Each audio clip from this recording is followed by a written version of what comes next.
And then we should be good. Cool. We still got one more thing to do. But let's swap out some slip solution.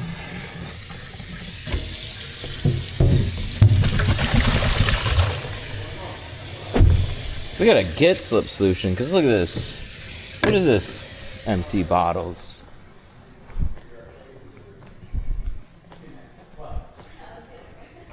Empty bottles.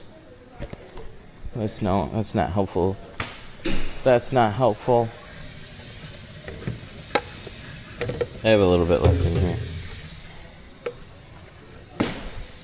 Do you have any under? No. The other one, I think I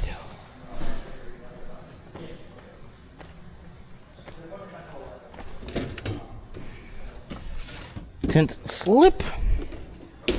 Tint slip. We did it. We found it. Let's use a measuring cup, or can I? Oh, you know what? I got a funnel here. Let's top off this bottle because I like the measuring cup in this bottle.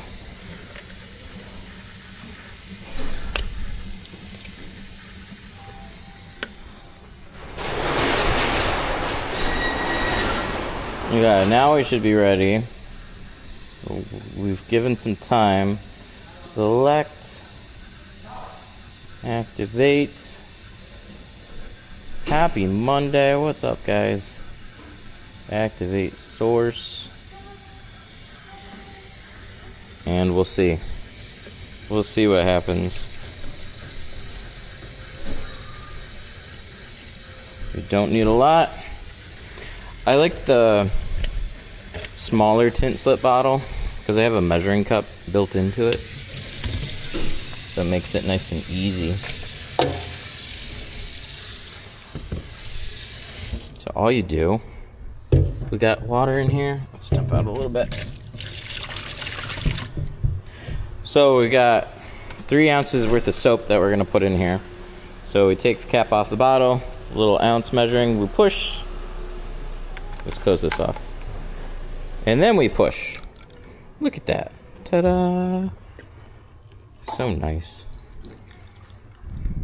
But yeah, for recommended amounts of slip solution, we're gonna do about 1 ounce per gallon. It does not hurt to have extra, but that depends on the film that you used. So Geo's got really aggressive adhesive, so we're just gonna make sure it's topped off and nice and strong. Sure, 2 towels, why not? And then hook up an air compressor to it. Now it's ready to go. Give it a little shake, shake, shake. We're using hose reels today. We're gonna check them, make sure that they are clean. So do this guy right here, which is not connecting. There we go.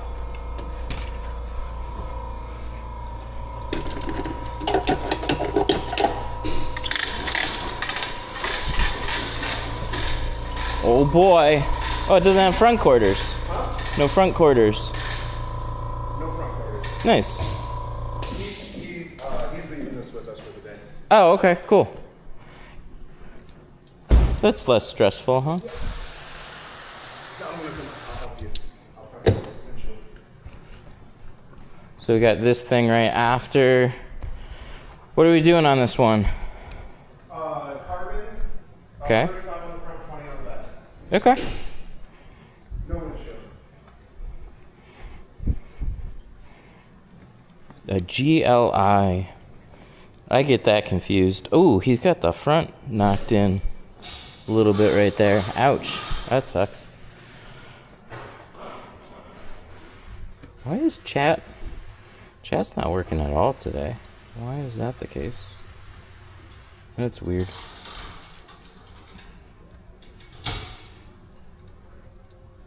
I know it's not open anymore. That's why I clicked on it to open.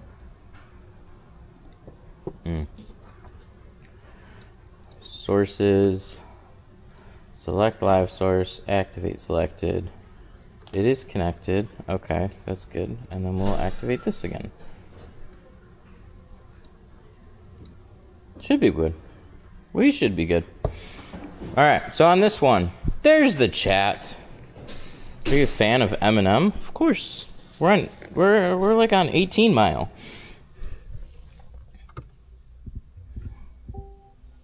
Yeah, we're the place he would make fun of. Look at this interior. Look at this dash. You don't often see a colored dash anymore. Yeah, the door panels are like that too, the blue. It's very pretty.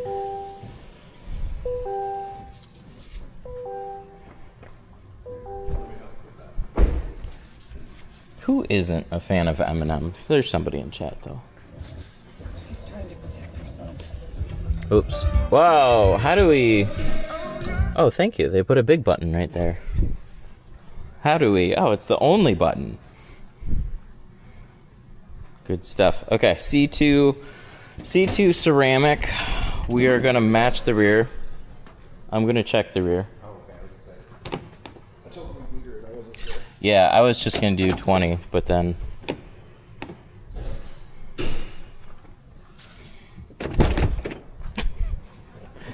It's because both of the pegs are down.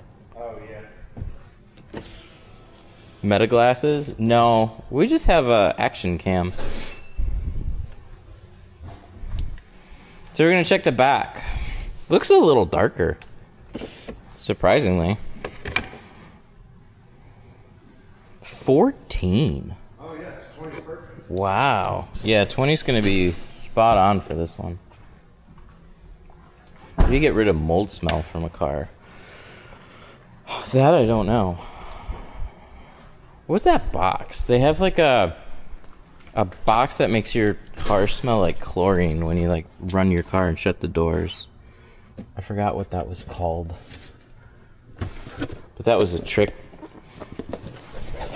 shops that I worked for would try and use to try and clean like puke smell out of it. Are these new? Yeah, the new ones, those are unopened up top. So where's the opened? It might be... No, this is... Okay. I got you. I knew it. I would have taken it out of the box. I still haven't found that 50. Oh, yeah. It's somewhere. I know it's somewhere. There's a 40-inch 50. Somewhere around here. Where's Daniel? Probably Auto Tint City till tomorrow.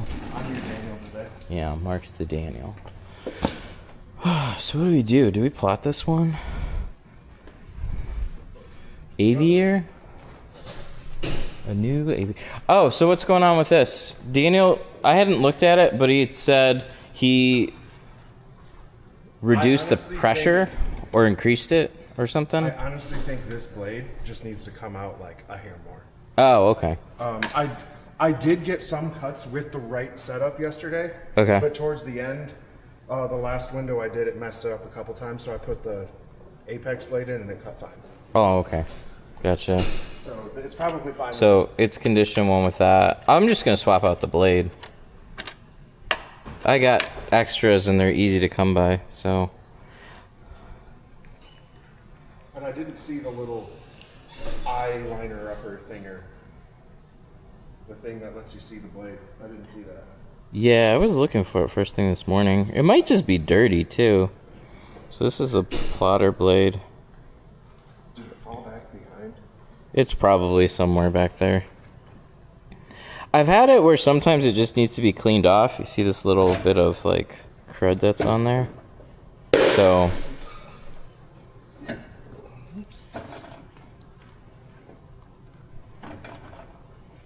but we could cut a quarter window and see how it goes. Oh yeah, there's a fair amount of stuff in here too. See all that?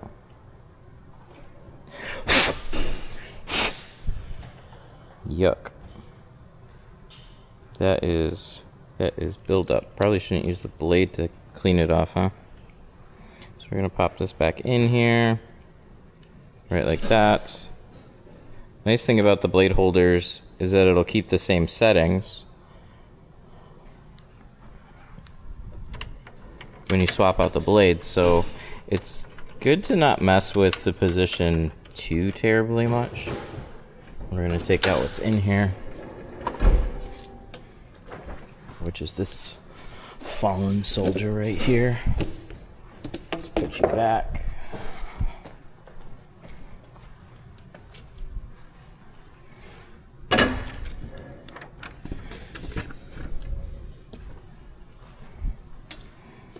So we'll cut out the front quarters, because that's what I was really going to use this for, and see how those line up.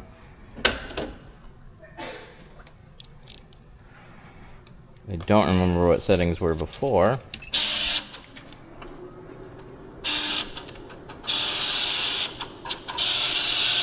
But we are doing a 2025 or 6 brand new Buick.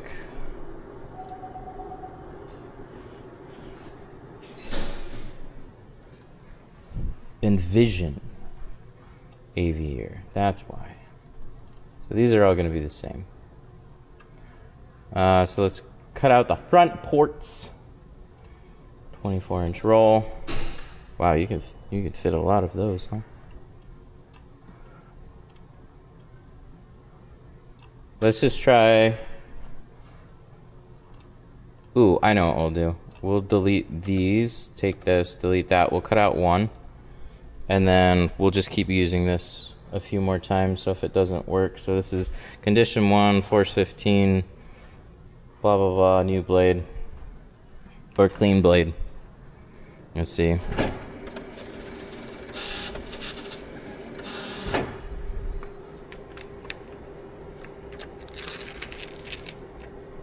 Well, that cut, so that's good. I'm gonna say it was dirty. We're gonna increase it just a little bit, and then we're gonna move this here. We're also gonna take this, back this up, set a new origin point. Oh wait, no, if we set a new origin point, we don't need to do all that, because that's our origin point. I can plotter.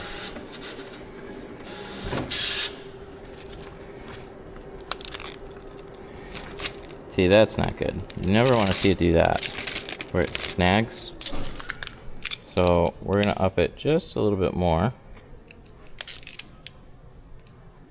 Put it right about there.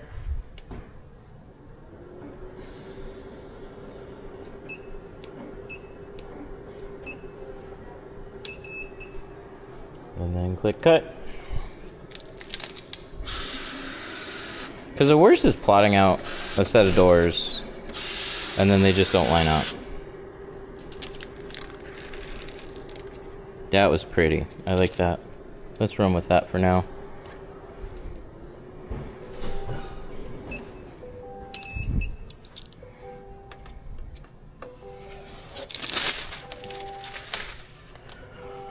Still, I guess we could start with a front door and a quarter. Go for broke. So we're gonna drag this one down. Wow, that's crazy. That's crazy how much smaller that is. Let's pop this over here.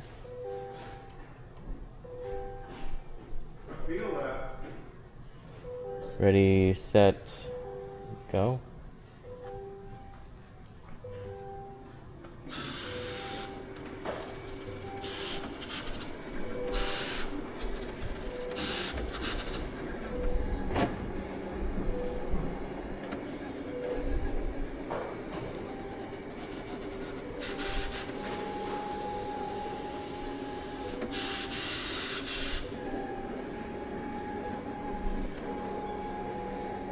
Alright, let's cross our fingers.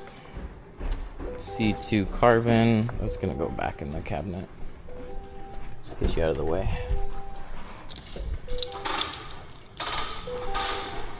Hi, hi.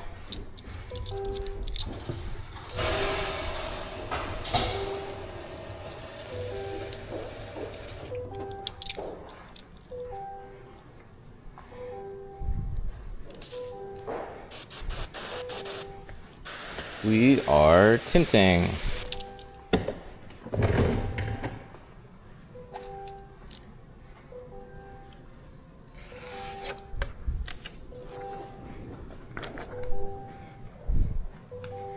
Cross your fingers. I hate fiddling with solder. I love when it works though. That's good.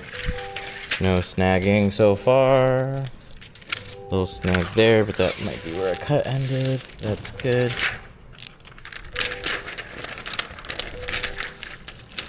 Okay, a little snag there.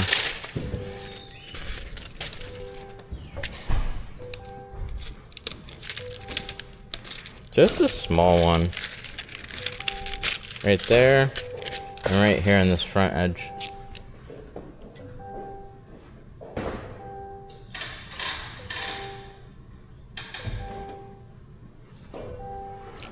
How does it feel making thousands a day?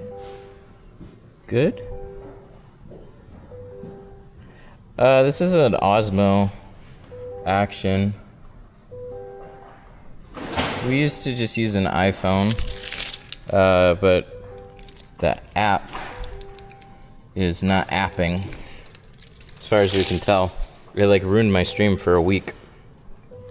It was weird though, because I'm using basically the same setup I was, and I could not get this camera to work with the way that it was set up before. So I have a different router now, and now this camera works, but the only reason I put a new router in was because the app stopped working. Do you want some help? I'll take it. What was the most you made in one day, and how many cars?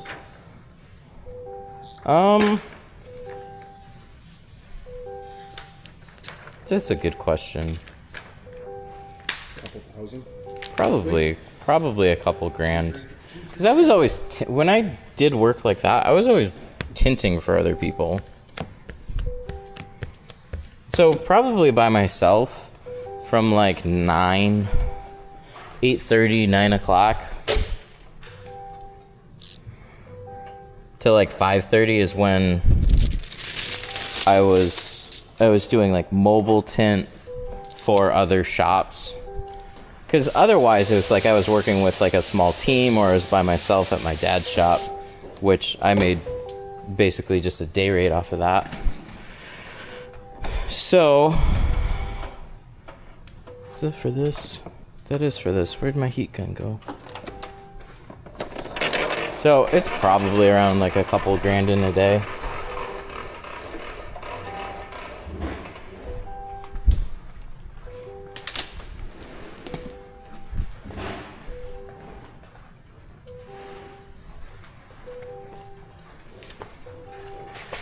Oh, the button. Yeah, we just tune it out, but you know what? It gives me a good opportunity just to see how these fit. So now I got a good reason to. That's nice. And then is it... Hey, look at that. It worked on this one really well. So that's a little door prop. It'll cut the ding, make you trick the latch, and then you can just pull it back out. But it'll stay. So the main purpose is so if somebody shuts it, it's not going to hurt the door. And on a frameless, it's not going to hurt the glass either. Heat gun. Ooh, this one's new. Let's finally use a new one. That's a good excuse. I hear the guy that sells those went MIA. Yeah, I wanted to get some, but I kept seeing other people posting too. They just couldn't get a hold of them.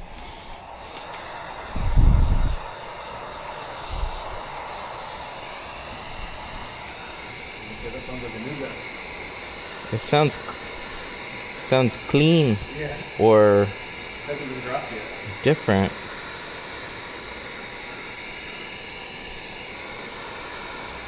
It's probably been a while since I had to buy the other ones. I wonder if anything's changed on it. Do you know what's really annoying though? is this doesn't have a clip here, so this constantly wiggles. Yeah, so they just... Yeah, it's annoying. Yeah, there's nothing... See, I wrote the month and year on the back of all of them? Oh, I like that. I learned that from the Tint Institute, I'm not gonna lie. He said, hey, write your date on these so you know how long they're lasting and which ones I like that. I saw a post where somebody wrote how much money he made off of that roll. Just like every job, he was writing down how much money he made off of that. That was super cool. I've done that to keep track of how many feet. Like every time I just wrote down like 3 feet, 2 feet, 3 feet. That's smart. I don't do that anymore, but I used to. When I really cared about how much film I had. Right. I used a whole 6-meter roll film that I'm gonna watch and get confident and try and...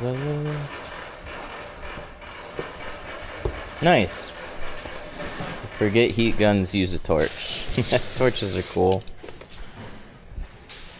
I just don't use them very much.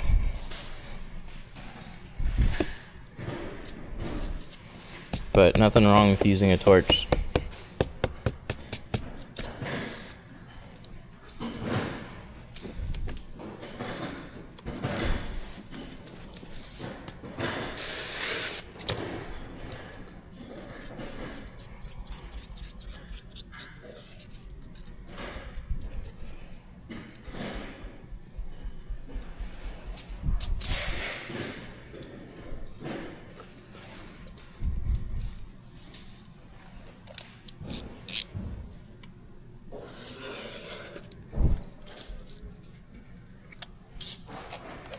We're doing new tints.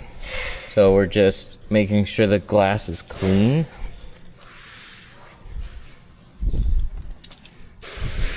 Have you ever scratched a window with a razor? No, not like that. You have to be very unsafe to scratch it like that with a razor.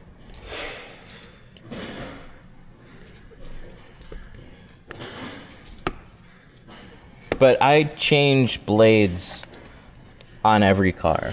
A lot of times I misplace that blade, so I'm using like a different blade per window. It's more of an accident. But I had a blade holder for a little bit. A lot of people like them. I don't like not feeling the window, I've learned.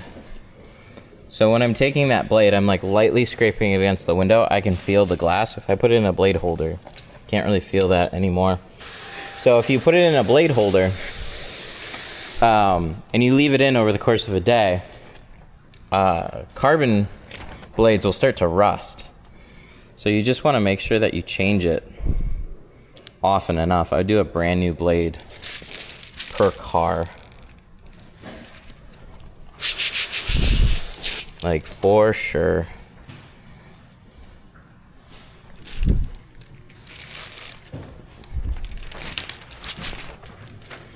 Dog, the window's cleaned.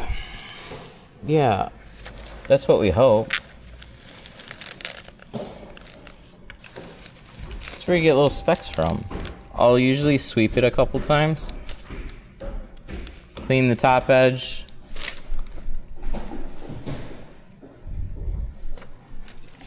Part of it's your cleaning and a lot of it's your insulation, but scraping it and squeegeeing it a couple times because it can look clean and then you just get little speckles if you're not careful.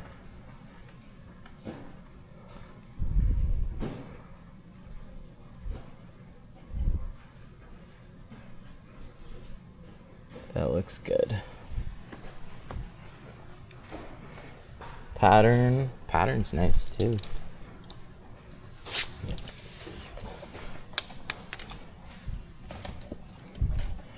I was checking the top fit and I got a bad paper cut. Yep, they'll do that. Oh, you learned to check the top cut a different way. It's funny how that happens. Real quick. It's like touching a hot stove.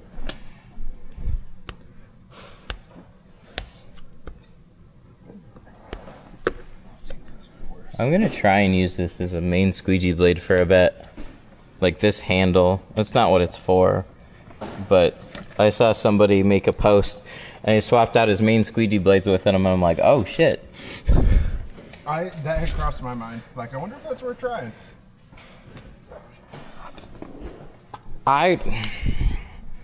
There's no reasons why you couldn't. I mean, I can make a shorter version of it too. The shorty. Yeah.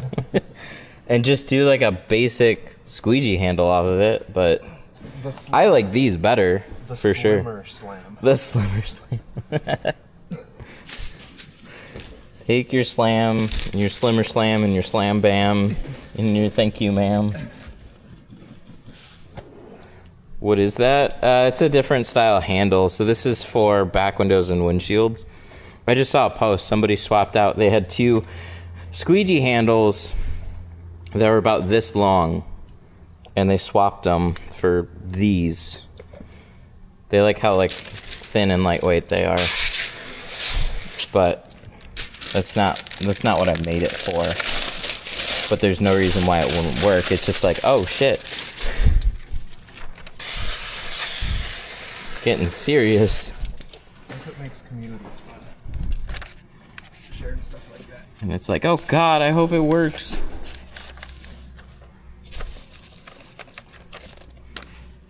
So you get that 5% price, 5% off tint. Not at the moment. It's for tools right now.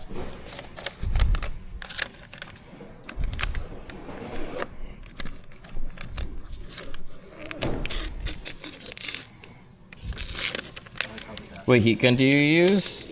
Just a Wagner. The inexpensive Wagners are solid heat guns. There isn't a reason to do much more than that, because a lot of heat guns don't necessarily output more heat.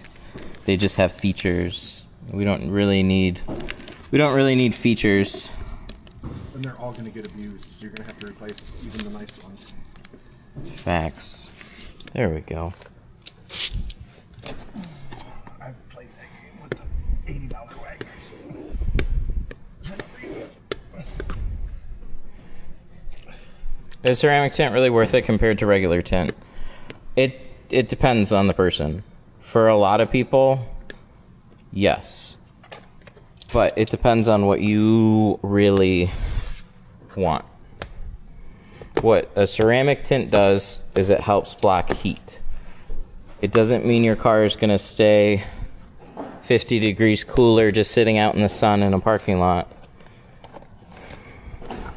But the sun that's coming in through the glass isn't going to hit your skin anymore.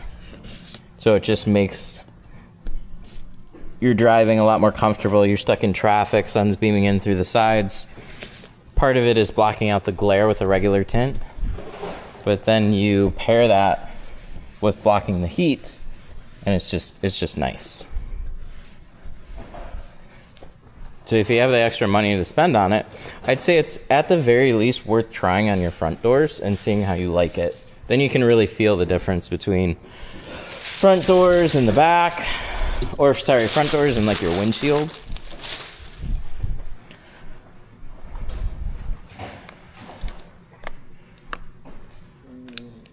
Oh, there we go.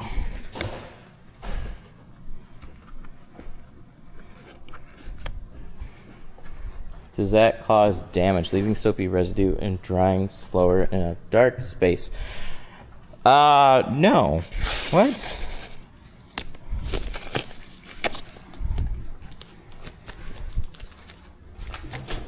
We covered door panels and stuff. It's like the opposite of damaging. Okay, so I need a quarter or a port, and then it's going to be this one. Are those the smallest quarters you've seen? You know, I put it on there, and I thought I had a 36-inch roll. Oh, yeah, even the doors are tiny. Because I'm like, there's no way. But yeah, it's just... They're the smallest quarters. Why not tape... Why not take the door panel off instead of taping the edges?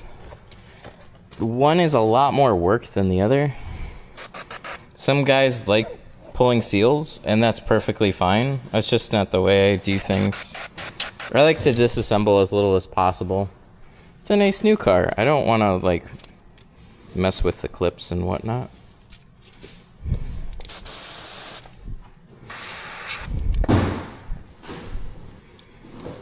But everybody's got their own thing. Oh, these are so tiny. The stamp. The stamp is blocking more of the glass than you can actually see through.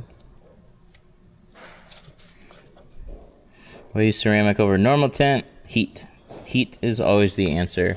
It's a filter. It helps filter and block solar energy.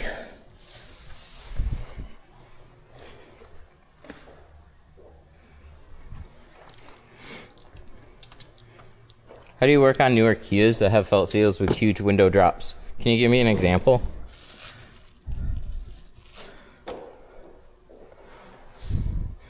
White tape near the edge of the windows on the sides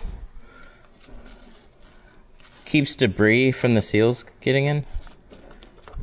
When it's a brand new car, it's not going to matter near as much, because these I don't think have any felt on the sides. But that VW we got right behind it 100% does. And this is like brand new also. But they flake them hard over here.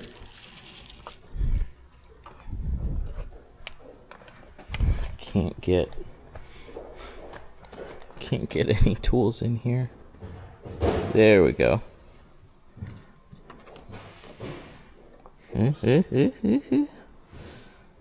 Harder part is trying to squeegee out the air, because it's just tricky to get to. Alright, that looks good. But yeah, I don't want water running just straight down the doors, especially in like the stitched areas. Especially when you get into like nicer, more unique materials. This one's just a bit different. Like stitching, soft touch. So we cover up as much as possible.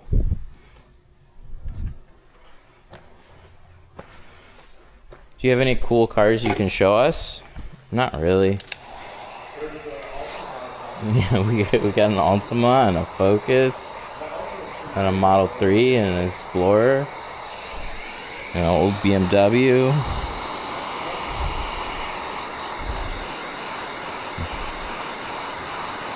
I keep getting small hairs in my tint. Any tips to help prevent this? That's a tricky one. A lot of the times it's just your process.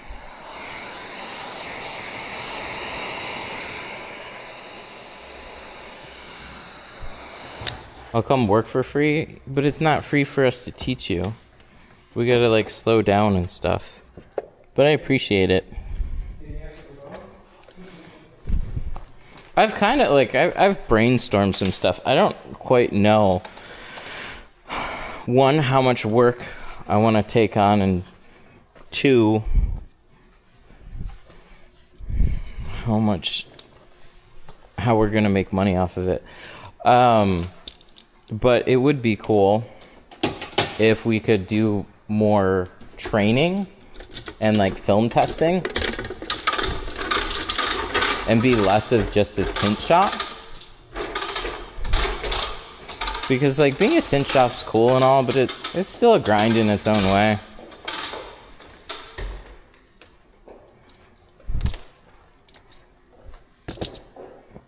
I'll come sweep floors and watch.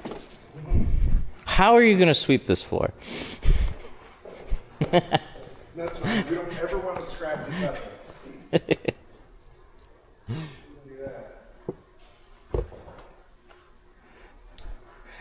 I know you say you don't remove panels, but even on an 07 ES350, I never said I never remove panels. I usually don't remove panels. Lexus is definitely one of those. Lexus is definitely one of those that I will remove, even the newer ES ones. So it's a trade-off. A lot of vehicles are easy for me to tint without removing panels and pulling seals, so I don't feel a need to. Yeah, this one's weird. Where's all my tape rolls? Here's one. Let's use this. So do you need a different roll? I got one. I need some. I don't know where any of them went. None of them were there, none of them were here.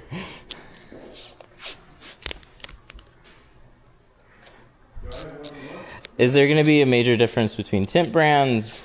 Largely no. You're getting good films, colors, performance, support. No, there's not going to be a huge difference. There are going to be preference differences. But like, hey, I'm getting my windows tinted in this one versus that one. As long as you're going with a good film and what's more important is an installer that's going to do a good job, then you're going to have a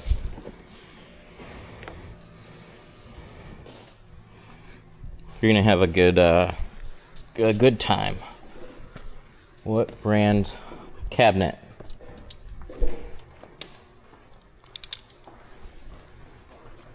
Did this dude just say all films are the same? No, I didn't. Somebody asked if a lot of the top tier brands are similar.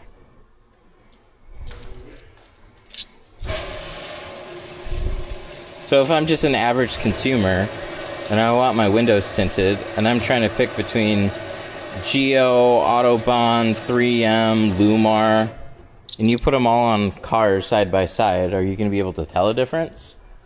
Not really.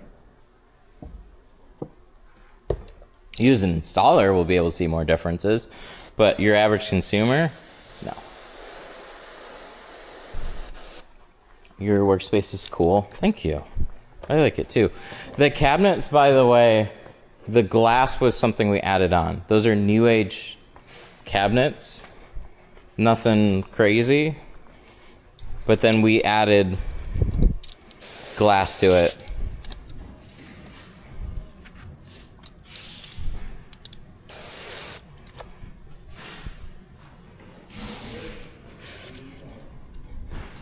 I'm a 30-year installer. That's cool. I'm like 16.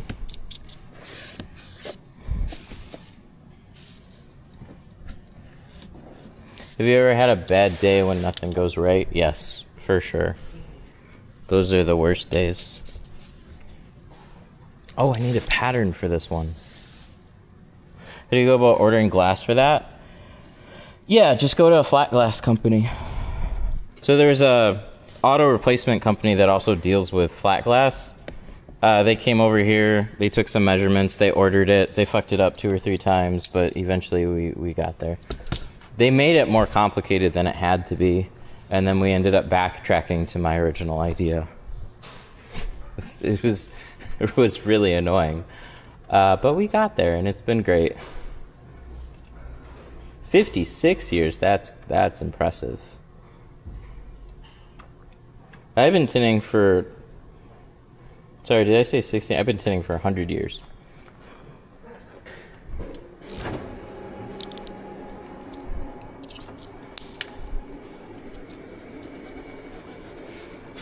This is core.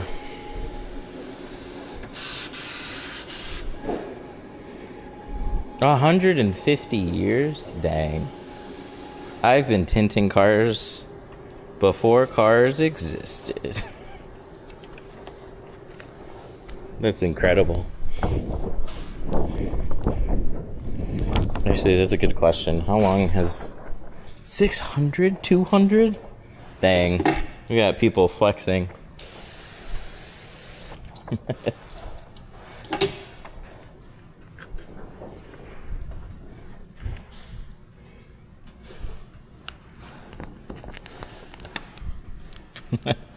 I've been tinting since tinting's been tinting.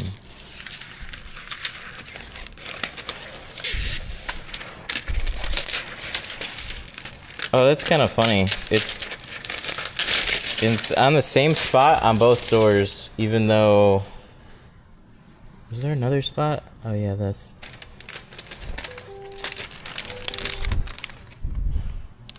Even though it's on the opposite door in a different spot, it still happened in the same spot. That little guy. There we go.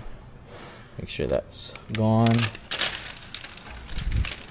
Do we replace our tint blade? We might. We might.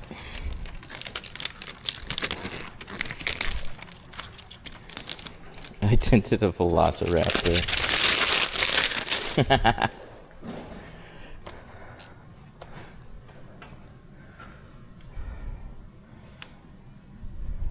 Glass aid, seal, guard, and the other products. Yeah.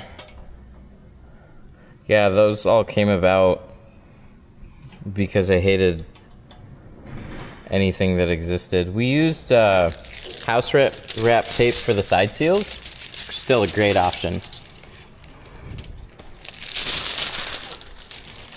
So we would go to Lowe's and we would buy a bunch of sheathing tape.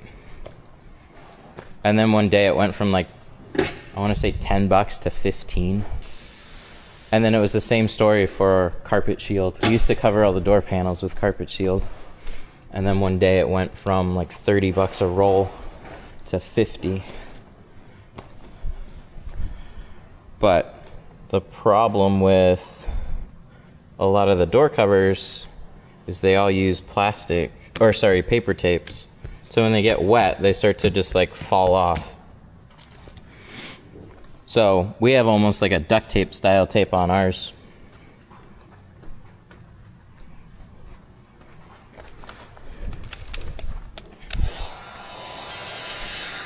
And then the glass aid, the tape that goes around, so this stuff, this is because I was mobile for a long time.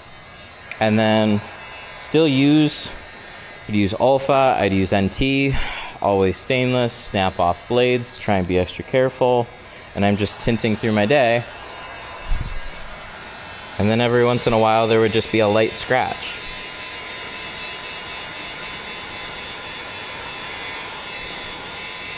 Some of them were really faint and hard to see. Some of them were a little bit more apparent. And I just got tired of it. It's like I don't care. I don't care how safe you are. Eventually you'll put a line in a window, and with how expensive glass replacements got, phew, fuck that. It's too expensive.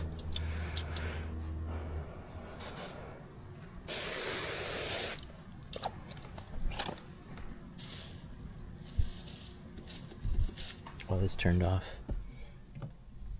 Did it?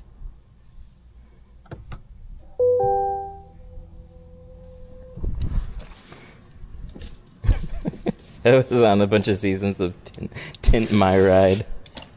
Dang it, I missed that show.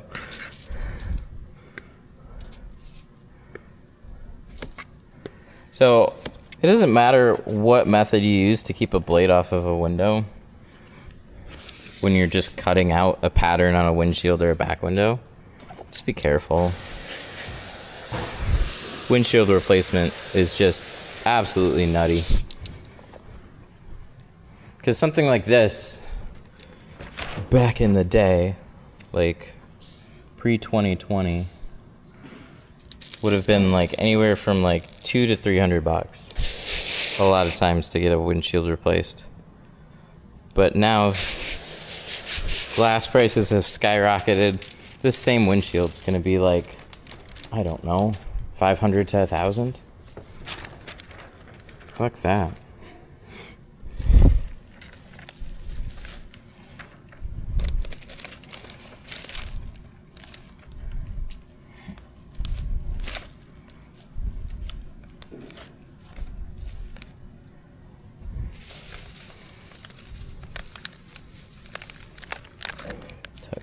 Tuck.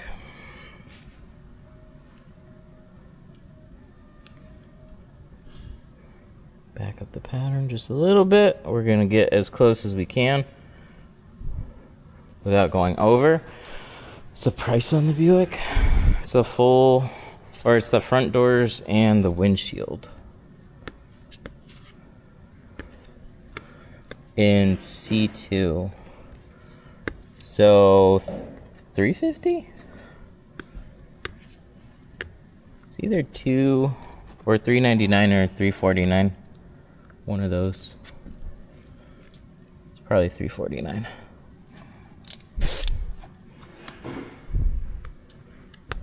You guys got a better view than I do. I gotta keep squatting down to try and see this thing.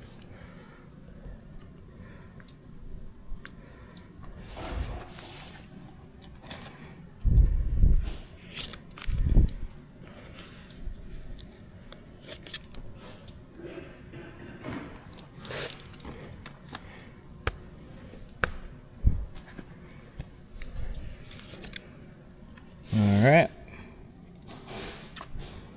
We had this small overhang. Not just the liner. Can I drag it out? Bet I can. What a spot. What a spot you are. Sorry, there's a... Well, I got it. There we go. That's perfect. Little snag from the liner. It's still connected there. Now it's gone. Got it. Turn that off.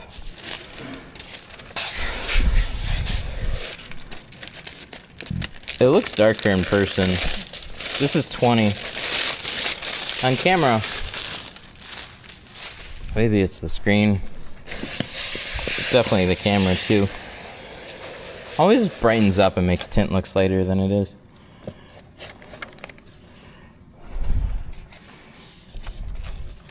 We're gonna tuck this.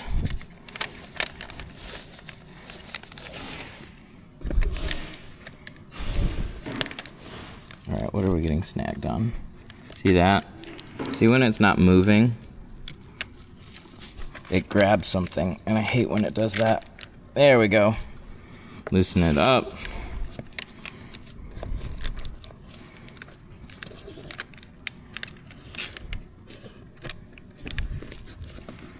Now we're tucking. This is a little lower than I would make it. Pattern's good. Just a little bit on the bigger side.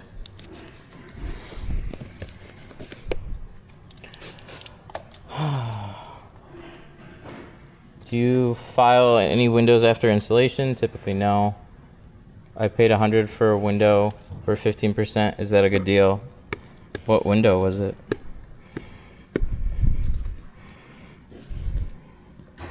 What was the worst thing that's happened to a customer's car while you were tinting? I don't know if I want to relive that right now, but there's definitely a situation that comes to mind.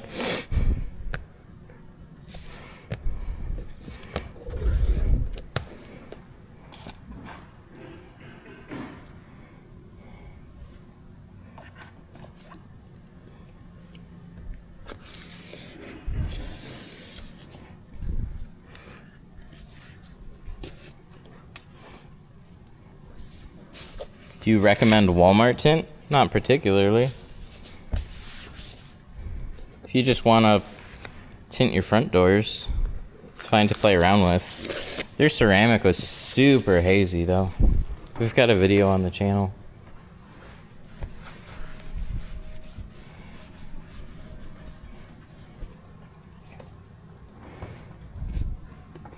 What happened to all that water? It went down into the door. But then it kept going, and there's drain holes at the bottom, so it just falls out the bottom. Like when it rains. You see these little holes here?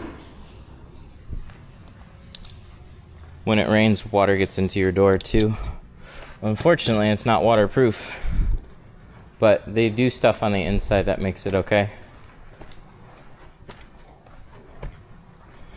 Is it okay if I can't get into the window flap? It depends on the car. It's mostly about hiding your gaps.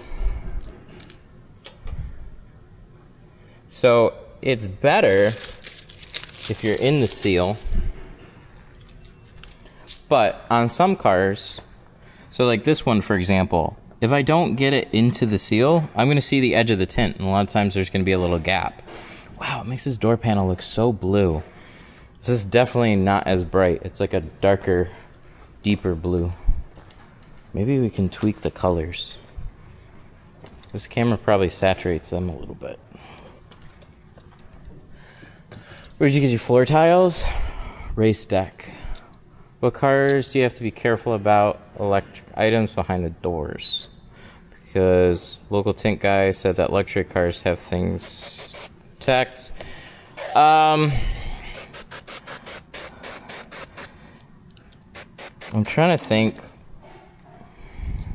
Most of them, the vast majority of cars, if you cover a door panel, nothing's going to happen. A lot of times it's just water getting into switches, but there are the occasional car that has a weird module. And the only thing that pops into my head right now was a Durango. I got a module wet on a Durango. They have speakers here, and what happened was water hitched a ride down the speaker wire and went directly to some module that it acted like a BCM. It wasn't a BCM, but wipers, lights, some little bzzz. It wasn't fun. Dried it out, and everything was good. And you know what I do from now on Durangos? I actually pop out the seals to avoid water running down that wire. I don't know any other vehicle that's quite like that. There's plenty of them that have speakers there, but it's not the case. Is that the worst thing that's happened? No, that's not that story. The worst thing is this happened here is a broken 80s car back window, and then good luck finding it because they don't make it anymore. Should have had to make back windows for that for probably 2 decades. Yeah. It was a unique car, which makes it even worse because they didn't make a lot of them to begin with. It was a Conquest.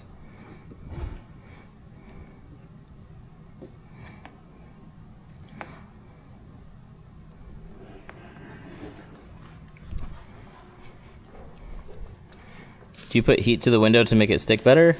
No, but you can. Like if I need to, yeah. But if I just tint the window, it's gonna dry and stick fine. You don't have to take a torch to it if that's what you're asking.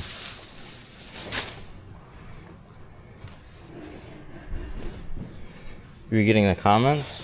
TikTok. We're live a couple places.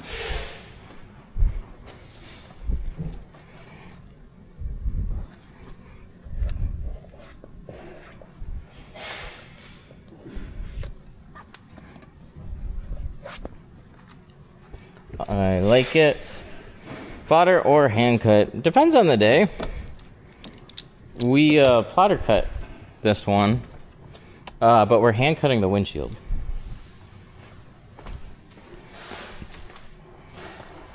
So we're gonna get started with that right now. We're doing 50% ceramic.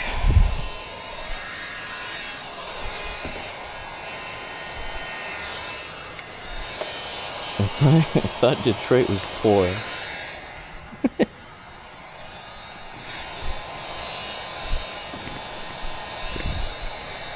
People in Detroit don't have any money.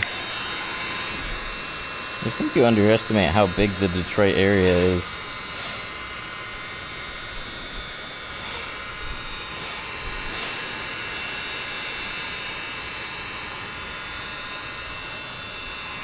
It's like I thought everybody gets shot in Chicago, but why are there still people walking around?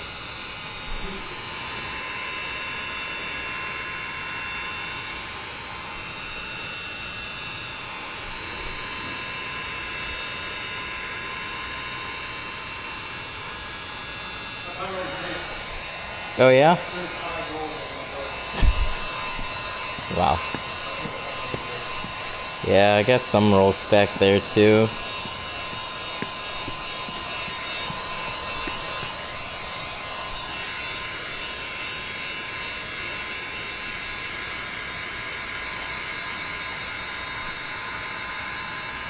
How do I get started with material? How many different sizes and shades should I do? Start with the most popular and do what's a little bit easier. So door windows and back windows are going to be the most popular things. 36-inch roll is going to cover most back windows.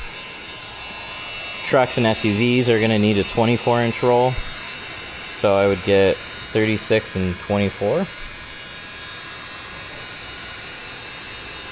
And then just get your main shades. So typically it's like a 520 and a 35.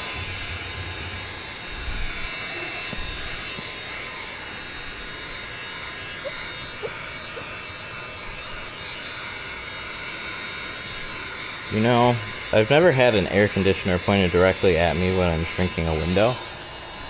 But that tube right now is facing right here, and it's super nice.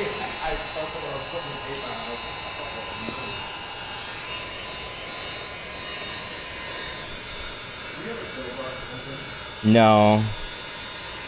No, just grab a new one.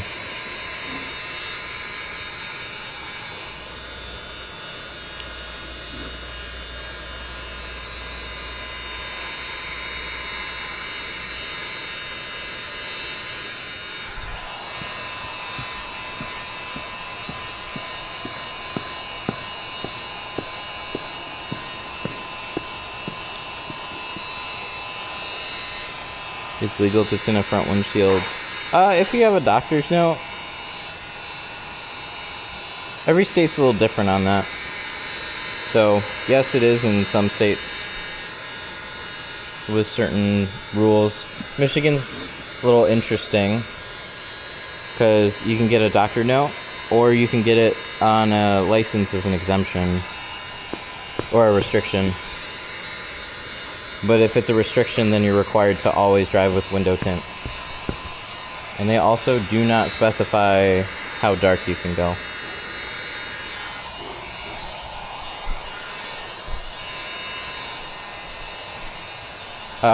Rolls on 3 and 3, do they ship from you or Geo? So they ship from Geo. They have 2 warehouses, and they ship just like any other order does. So it's based on location. If you're in California, it goes right from Vegas. If you are, or anywhere around there, so it's like next day shipping there. If you're in the north, it's a little slower because it typically comes from Louisiana.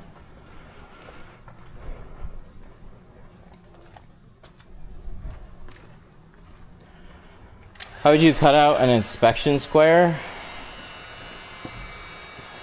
I don't know. I would remove them. I don't think it makes sense to just cut them out. But yeah, you would just have to be a little bit more careful how you shrink around there because you're causing other tension issues.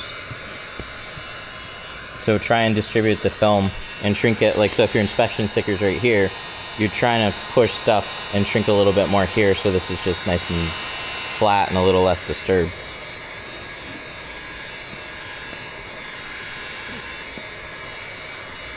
But we don't have to deal with those inspection stickers here. We just pay for registration every year. Nothing gets inspected.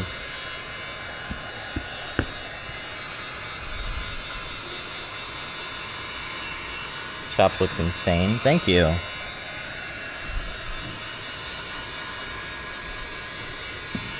How many years since you were able to get a proper shop set up? Oh, it's like we literally just I've been tinting for like 16 years. We literally finished this last year. So I didn't start a shop until 2020. I was tinting at my dad's shop, which looked pretty good overall. Not quite this nice, but it was bigger. And he had a few other locations too. So started at an Ameristar. then Auto Tint City. Then I was with a mobile company. Then I was on my own. And then while I was on my own, I then started Detroit Tint Studio. But I was just going to do that from a home garage. I didn't want to shop.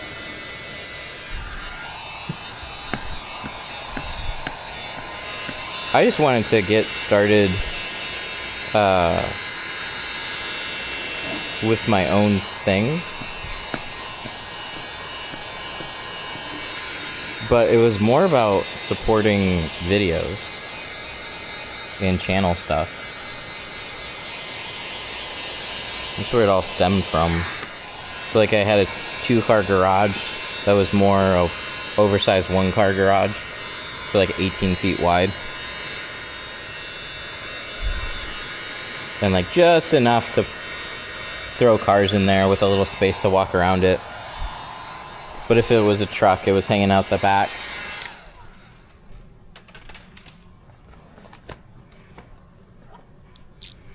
I just don't tint my windshield because of the inspection sticker. It looks tacky because of the tint. Yeah, I would remove it. And then put it over the tint. But I'm assuming you got to do that every year and they're paper? Is that what happens? Because that's tough. Every state's different. Like Texas has registration stickers that are supposed to go there.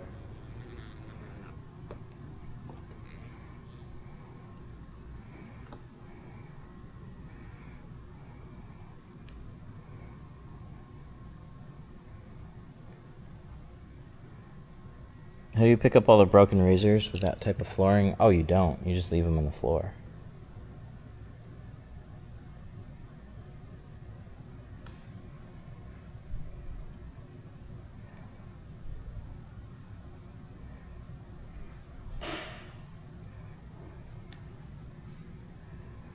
Okay, so the sticker can't be removed without a new one, voids it, and super stick would ruin the tint. I would figure out a solution to cover before tinting. So you could take something and kind of laminate it, like cut a square and then dry stick it around there, and that'll prevent water from bleeding into the sticker, and then just tint straight over it. I would rather do that than just cut an ugly square around it. Figure that out.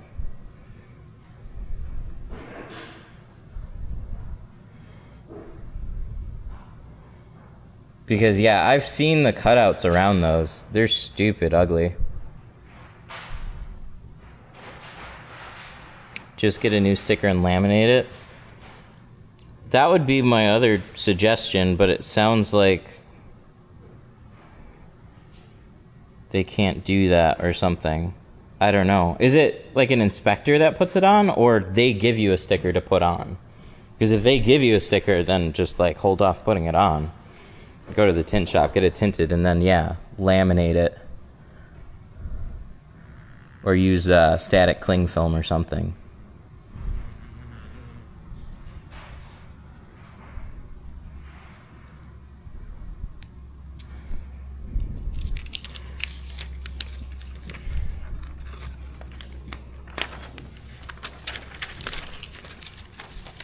It's important for somebody to have something that even if he doesn't love to do it, he has the talent to be very good at doing it. Yeah, I agree with that.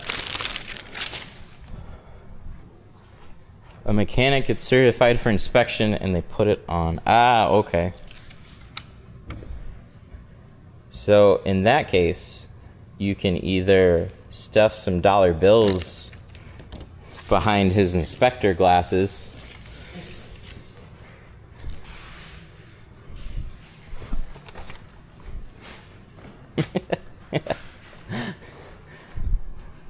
should I show that? Here's what you do.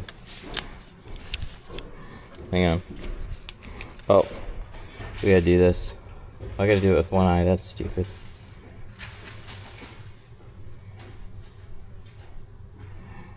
There we go. Okay. Can I do this? I think I can do this. I gotta check the battery anyways. You do one of these. So you just take some hundreds and you stuff it behind his glasses.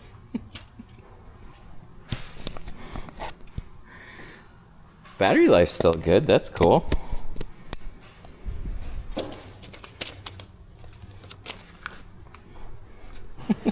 That's funny. I gotta move that. Oh, hey, Beeple. Could you move that just over to the side a little bit? The air? Yeah, move the air so it's not blowing right at the car. I like it though, it's nice. I'll take it. Rude. She stole it back. Okay, where's my scraper? Oh, I did one of those things. I don't know if I'm gonna be able to find it. I'll find it later.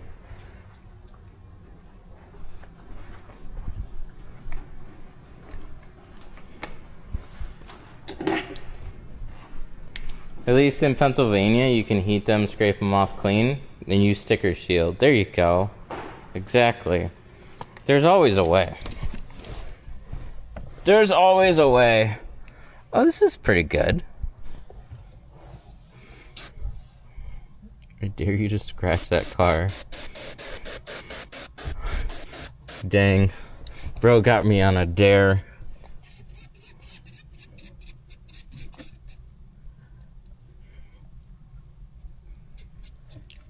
Would the heat rejection be noticeable going from C2 ceramic to Pro Nano?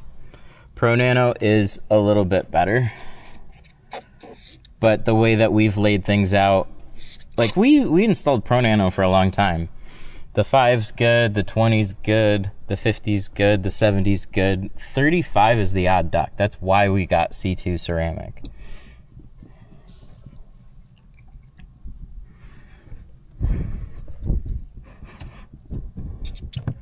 Oh, it's just this part right here.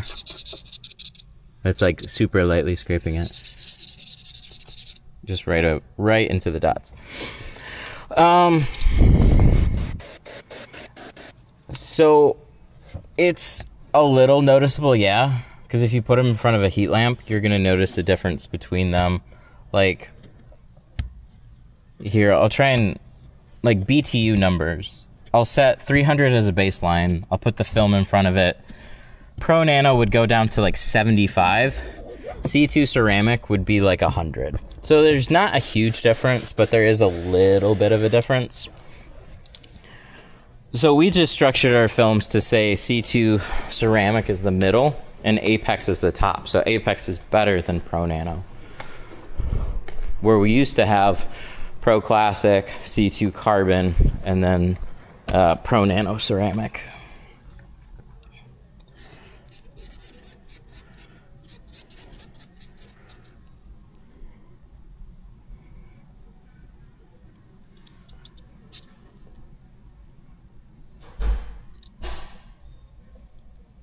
Ooh, there's something here though.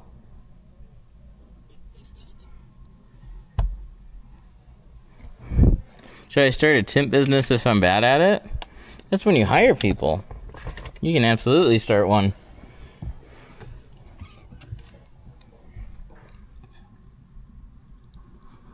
Flat glass business would be a little bit easier though. Hang on, let me move this. Sorry.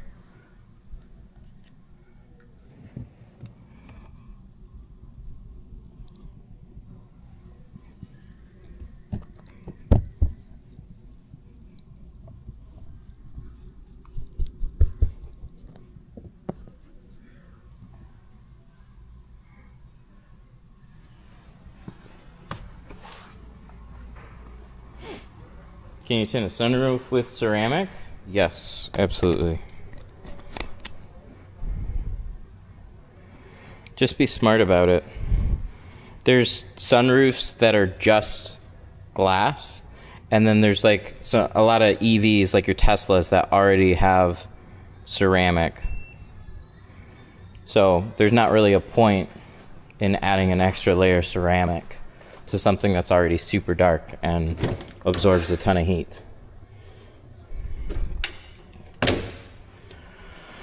How long before you started making money or comfortable making money? I had a little bit of a different path. I started with a shop, or else I wouldn't be tinting today. I was just asked if I wanted to learn. Because, like, I was a detailer at my dad's company. And I say detailer. I was definitely cleaning cars, but it wasn't the detailing as it is today. Now everybody's talking about ceramic coatings and paint corrections and lots of options and stuff. Dude, we would just vacuum out and clean interiors, and then if anything, we would just buff the outside a little bit.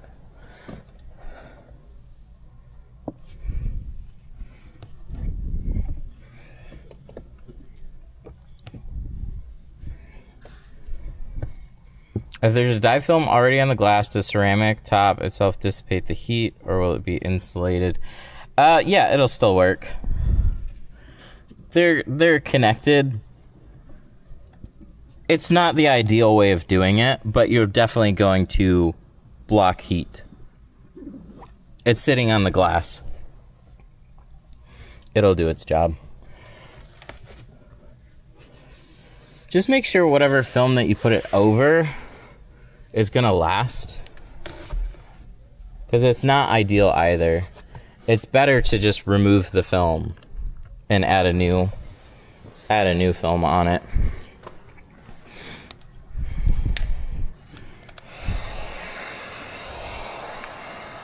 What about the bumps on the edge of the windows? No, tint doesn't stick very well to the dots. It just doesn't.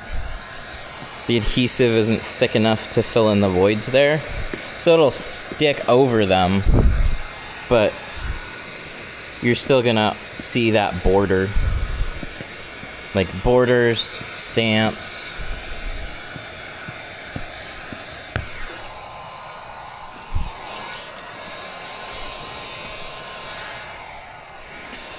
I have a good friend, Aaron Fournier. Oh, I know Aaron. We briefly met him.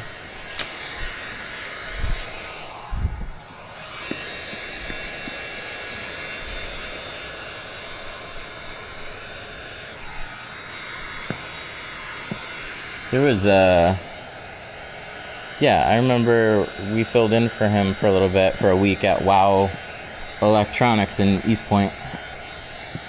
That's where I had a good week of what Scorpion is like to use. Hope he's doing good.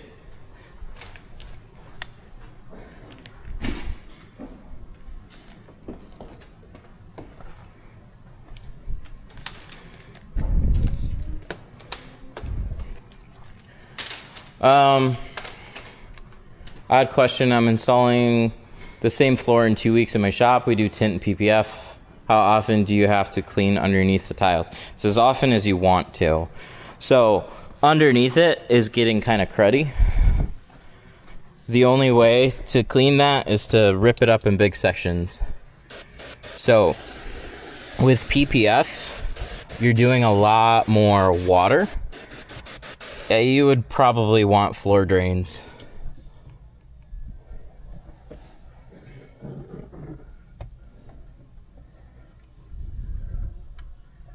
But every like 6 months to a year will make you feel a little bit better.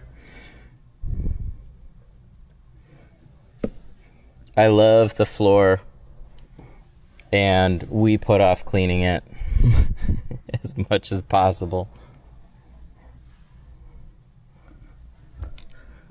Just because you don't have to. All the dirt's down there, but you know it's there, so it's not jumping up and getting into your tint.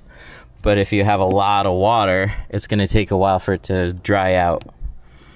It'll eventually dry, but if you're washing cars, like it's not going to dry out the same way. Like you'd have to sweep it out or throw it down a floor drain.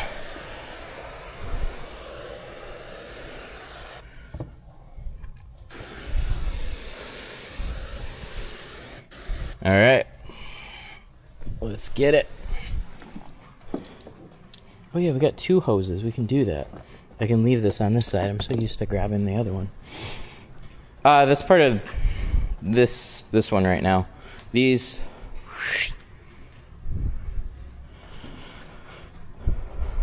You would think the people that came up with those floors would have a way to clean under it.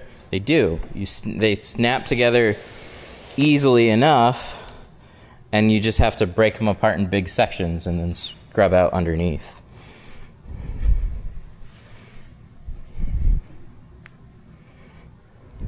They made it as easy as possible.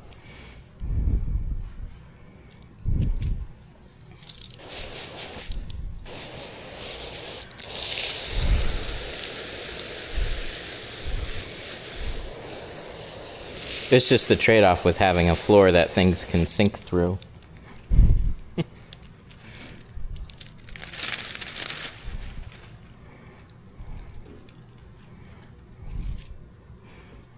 But I have heard, I've tried this too. There's some people that will keep a tile loose in a low spot on the floor, and then you could shop vac the water. But it does take a while for all the water to flow there. But if you have like a big puddle area, for example, you could at least take care of a fair amount. Your shop's very nice. Thank you. I appreciate that a lot. We worked hard.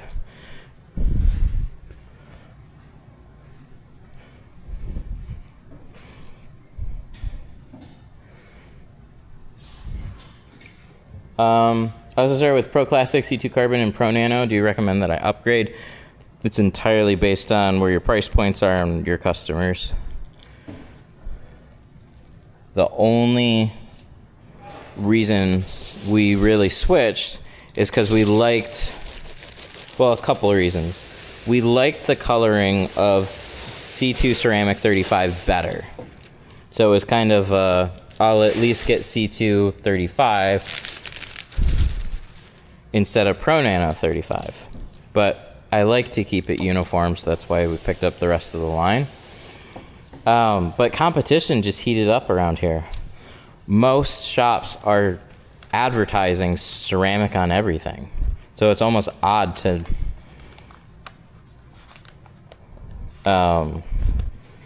have lower offerings that aren't ceramic when somebody's calling around 5 or 6 different shops and getting a bunch of different prices. Then they're all just saying like, oh yeah, it's ceramic, it's ceramic, it's ceramic.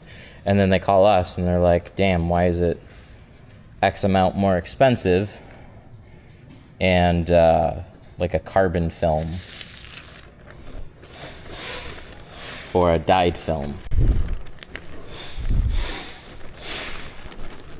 Have you ever heard of Rock Rose film? Yes, chat asked me about it a lot. They have a new film that performs really well. But they're your just whatever budget brand. I have no reason. I like me as a shop. I just don't have a reason to go down that road. I don't try and skimp on material costs.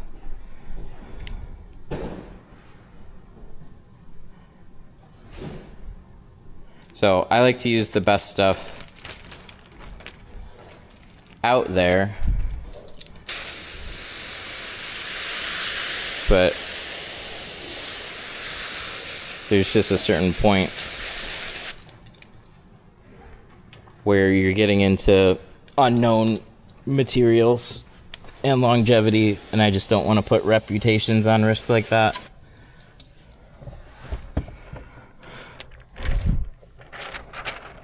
Rock Rose is just another Lexan.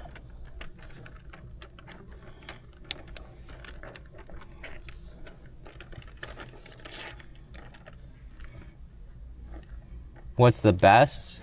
It's always hard to say what film is the absolute best because there's usually little trade-offs in all of them. But any of your major brands, Geo, Lumar, Global, 3M, Solar Effects, any of your major brands you're going to be happy with.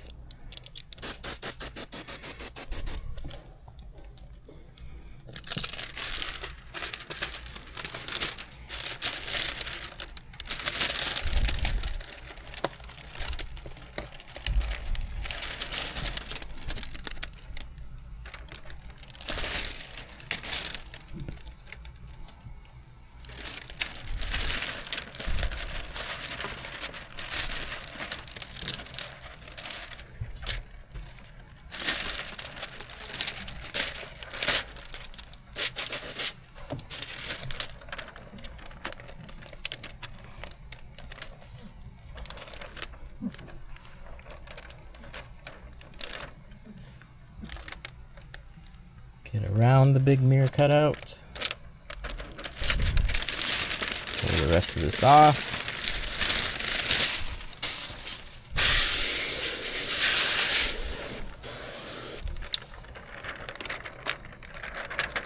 Is there any downside to too much tint slip in a solution? Not with Geo.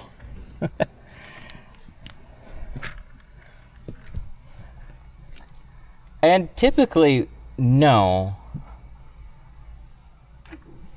Like, when it's hard for you to just hold on to the film, there's a point where it's like, okay, I got so much soap in it, this doesn't make sense anymore. My eyes are watering when I spray slip solution. But I'll typically do 1 ounce per gallon, and if the glass feels a little sticky, I will torch it and I will add a little bit more.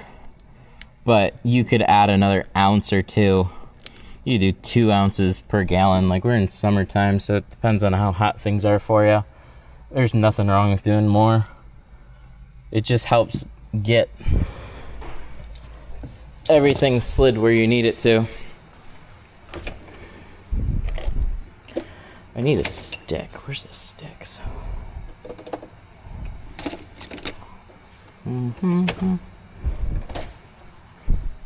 This towel at the bottom. It's gonna get in my way.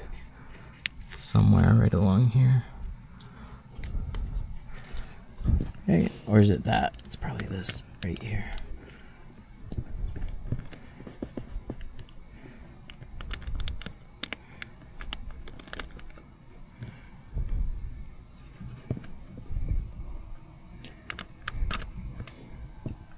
Need my stick.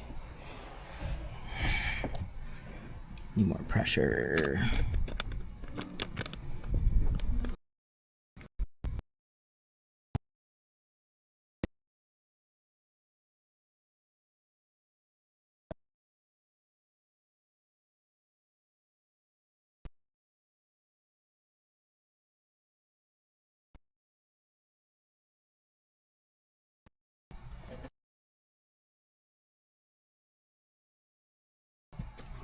Now we're gonna spread the film out. Oh, what the heck?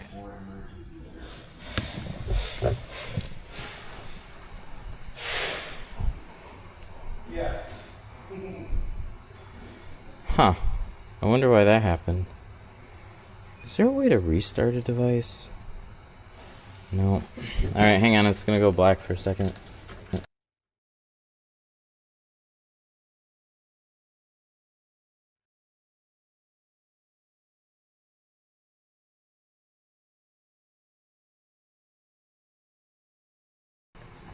We're back now, though. There we go. Yep, we're good now.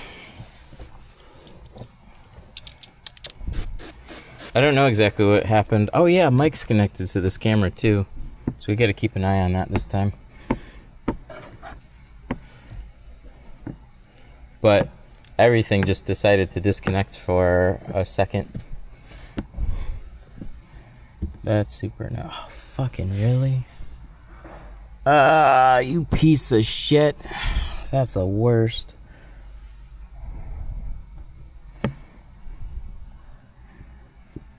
Really. There's a friggin' hair right here. At least it's a big one, but that's one of the worst spots that it possibly can be. Because if it's here, pull the film back a little bit. If it's there, I gotta pull all this film back. Wish me luck, boys.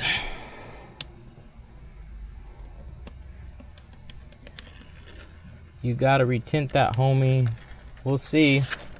We might have to. We'll find out. I'm not gonna leave it, that's for sure.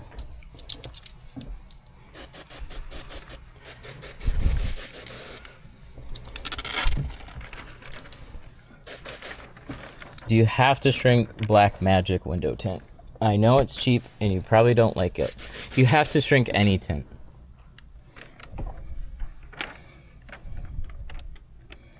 That's the fun about tinting. Is like we don't just make up steps. You're like looking for shortcuts. Like, do I have to do this? Yes. If you want a nice result. Yes.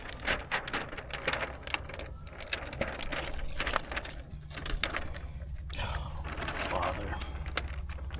Where are you, fucker? There it is. Okay.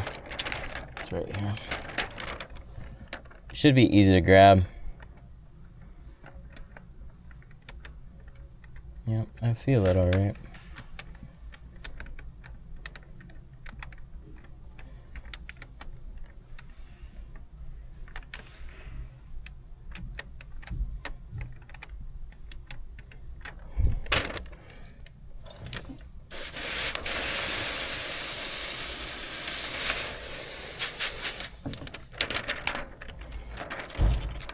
What do you do if you have an insane amount of fingers that won't shrink?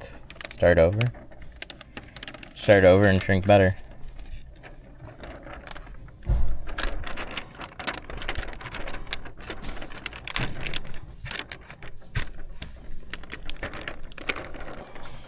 Let's see.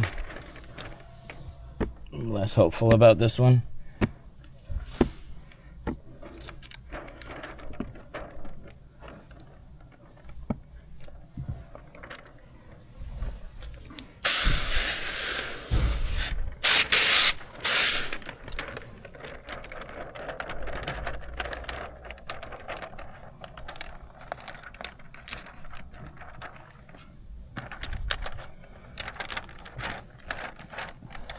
It's a large squeegee in your store. It is now.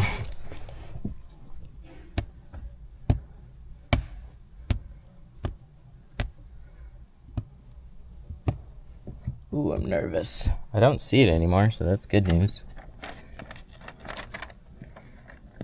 Bad news, it was there in the first place.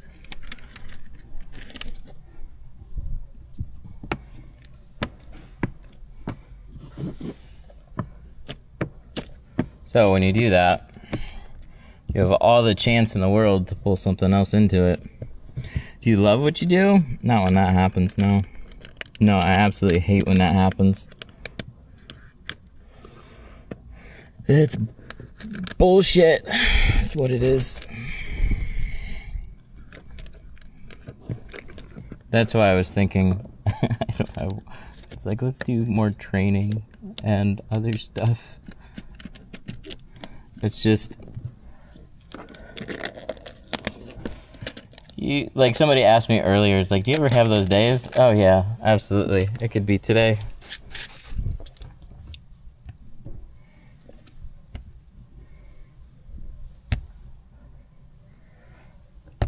Do you love tinting?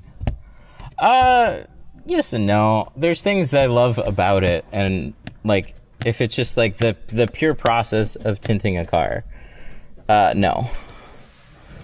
But I love the things that I do with it. So I don't just tint cars. We do anything and everything around tinting. Oh yeah, this is his frog. So like, we make tools. We developed an automation software.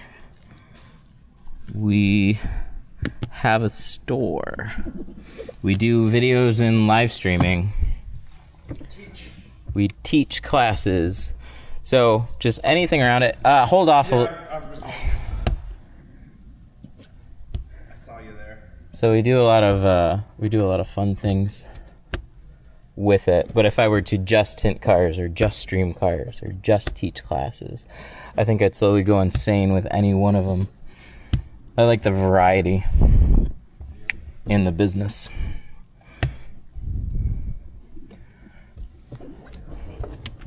One sec. I'm gonna give it one more.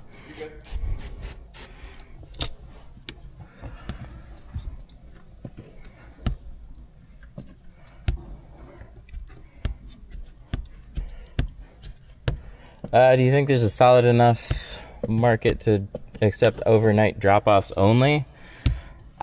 Maybe. For the right price, probably. It's more of an inconvenience to the customer, so not everybody can get dropped off. If you could somehow arrange Uber rides for them.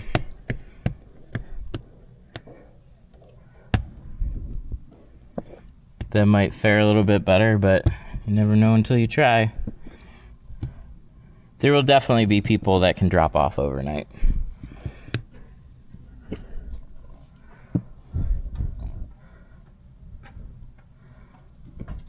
But there's probably more of a market for just late night tinting. So just bring your car after 6 o'clock, after business hours. That's why Saturdays get so busy. Everybody works at the same time, tint at a different time.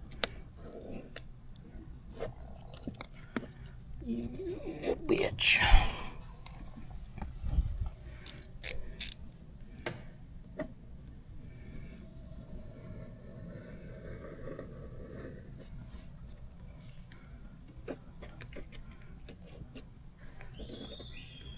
Do you ever tint outside? No. Nope, I can count on one hand the amount of times I've had to tint anything outside.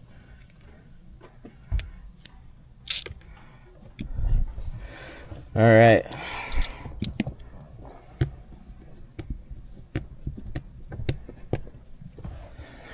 Alright, now I can clean it off and check it out. I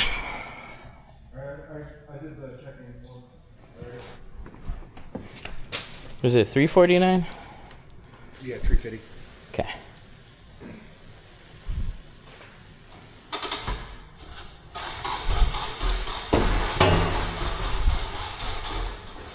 Tinting outside is not fun. Yeah, it's like, to me, it's like painting a car outside. Okay. Seeing if I could grab another one. They are rare. It's okay, you can start on that side and then I'll grab it.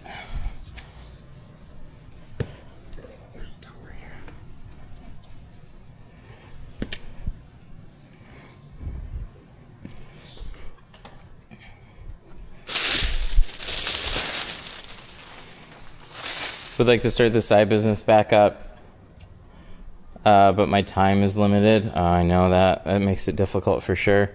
It's definitely worth trying. Oh, sorry.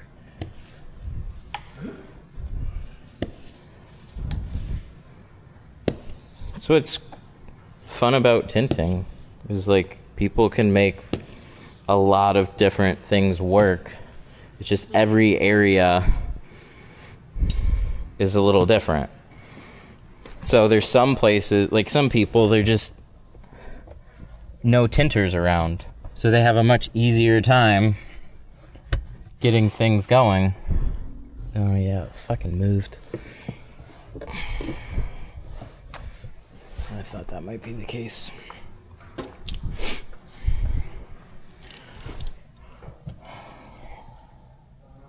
A lot of us have to tint outside.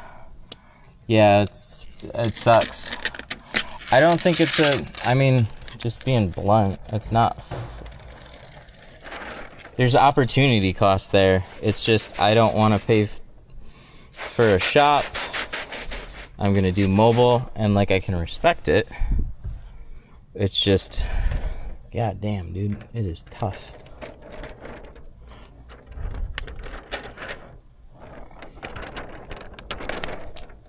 This windshield fucking sucks.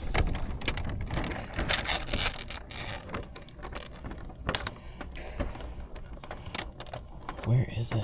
I'm just gonna fucking peel this off and start over. Really didn't want to though. Some stupid hair.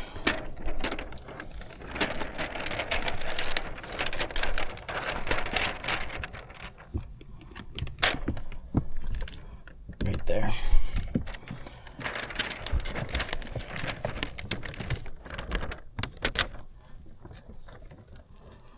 I almost want to just see if I can get it out.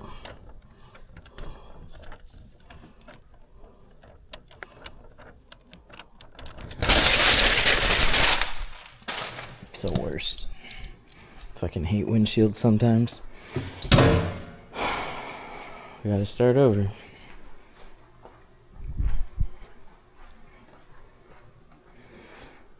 Yeah, just start getting that car cut out.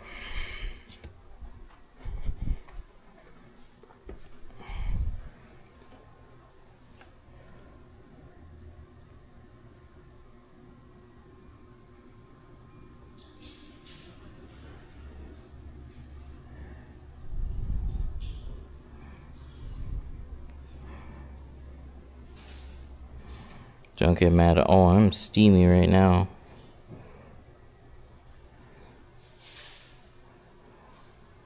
That's what I hate the most about tinting, is doing all the steps, putting time and extra effort, and then you just have that situation. No, just start getting that car cut out. I'll do this. I mean, I got back windows.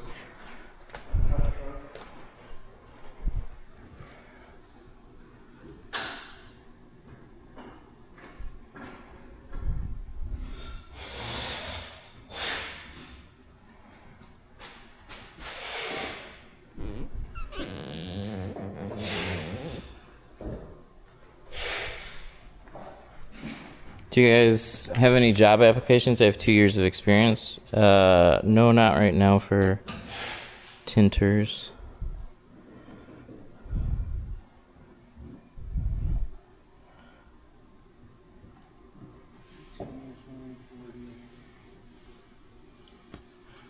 If that hair was anywhere else, it would have been fine, because I could have got it out. It's just the worst in the center.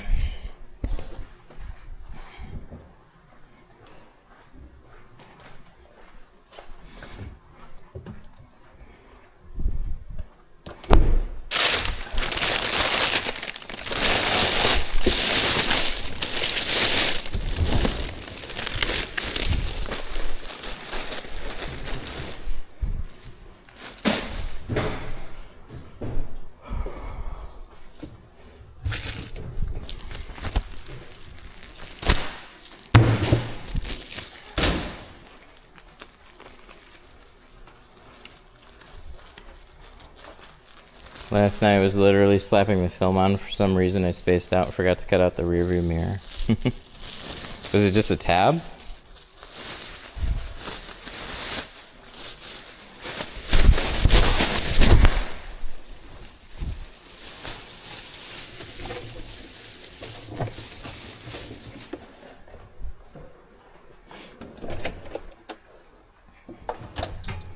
Firebird? Yes.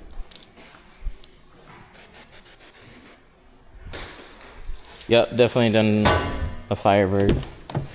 Those aren't so bad. They're not fun though. Excuse me. Can you tell Geo to make a 30%? I have a few times. They came out with a different line of film rather than making a few oddball percentages.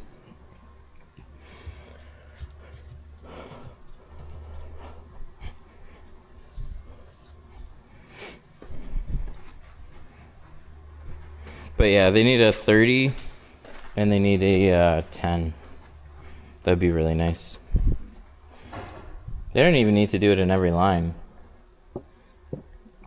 But you got like 50, 40, 35, then you jump all the way down to 20. No, you need an in-machine. Okay. We're gonna swap this one out because this one's wet. We're gonna put his frog. Yeah, we do training classes. We're gonna hang this up somewhere.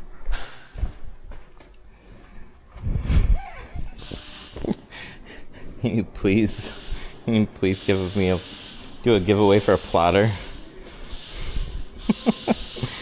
That means that you would be sure to win. Rude. Is Geo American made? That's a loaded question.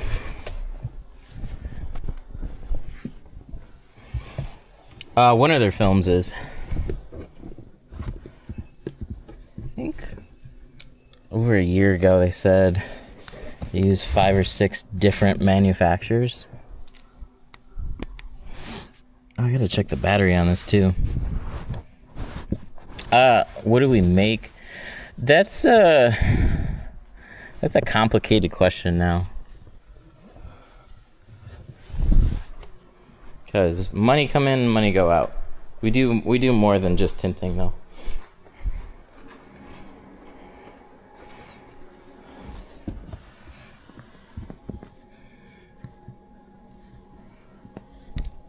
So, the towel that we had in there got wet.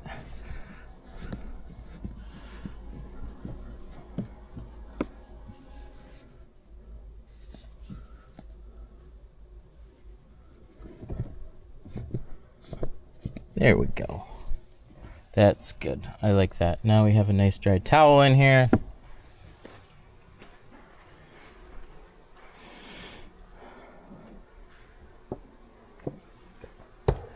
Is your business generated over 1 million? Yes. I'm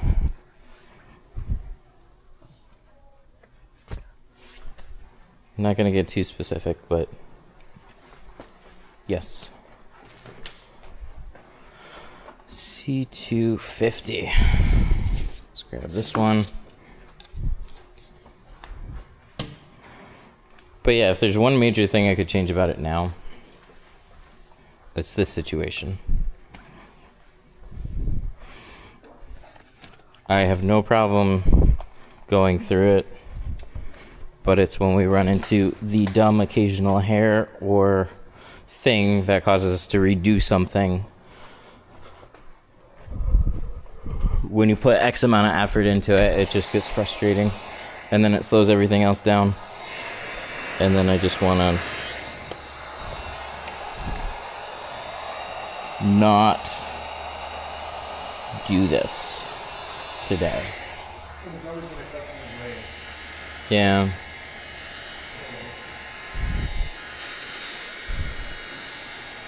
So like, I think the way out of that is probably having a full-time installer.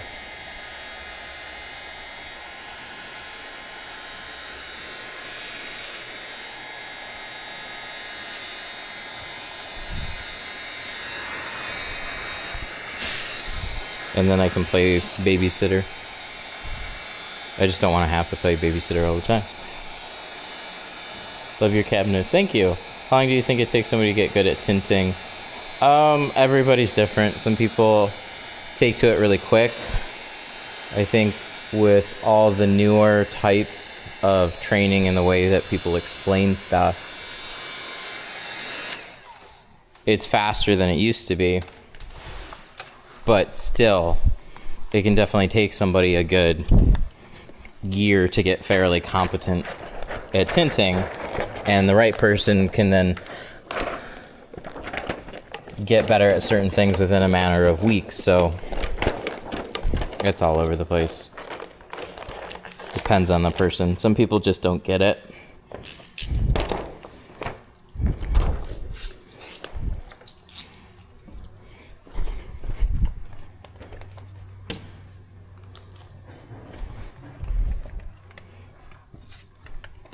Can you tint a cracked window? Yeah. We have one that we did not long ago. He was more than happy with it. He's just like, man, that crack's been there for 4 years.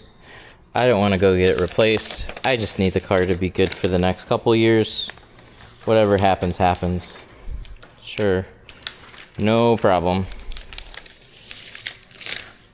I hate the back window and the front windshield. Yeah, me too.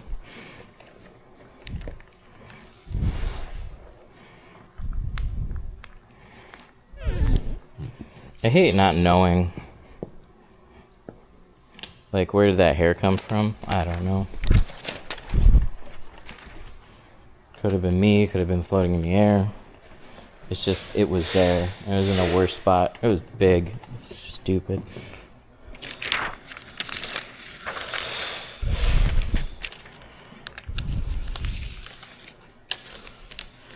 Can you explain corners while shrinking? Yeah, we can do that.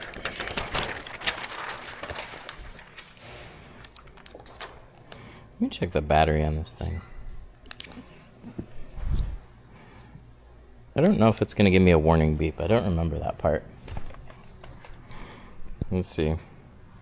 We're in the yellow. Oh, 16. There's the thing. Okay, let's try and change it. Did yours snag on the top edge too? Yeah. Yeah. Gotta happen there. Set the blade a little bit farther out. So we're gonna try to do open battery surgery on my camera right quick, so hang on. Without pushing buttons. Okay, so this unplugs. This goes in here. Then I should be able to take out my battery. Cross your fingers. We'll see if this works. You guys are upside down right now. But there's the battery. That's kind of nuts. And we're gonna plug the new one in. We're gonna close the hatch. Give it a second. Nice. There we go. That worked. That actually worked. Then we can plug this back in. See that? That was the... Then we continue. Good job, DJI. You made that easy. Can you tint my Bugatti? Sure. For 50 bucks. Would you say a plotter is a good investment for a tint shop? Yes.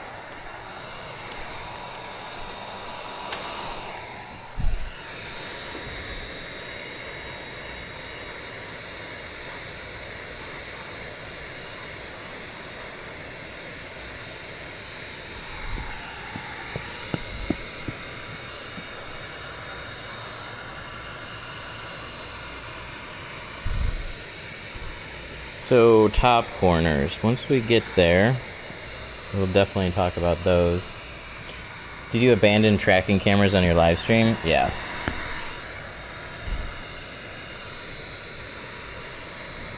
Love the idea.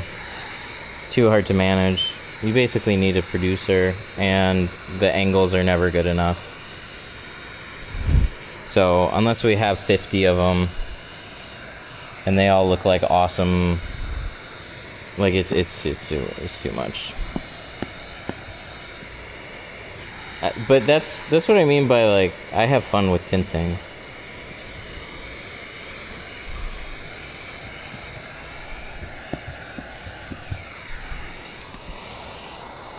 It's like this has been, on the one hand, super annoying to try and figure out, because there's always like these stupid little hang-ups. So we're on TikTok and YT, but TikTok is very restrictive about the tools for their streaming. So you can just pick up a phone and you can start streaming easy peasy.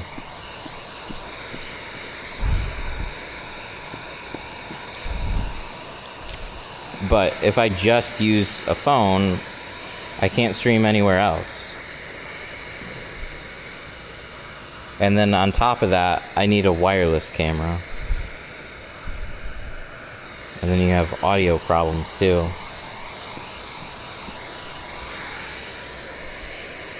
So last week, the setup that I was using, the app updated, I guess, and I couldn't stream anymore from that app.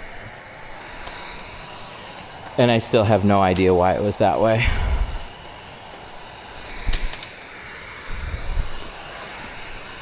But now we're using Osmo 5. Oh yeah, we had to talk about top corners. Sorry.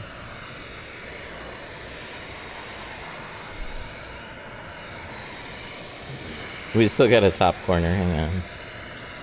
Watch me forget in another 2 seconds.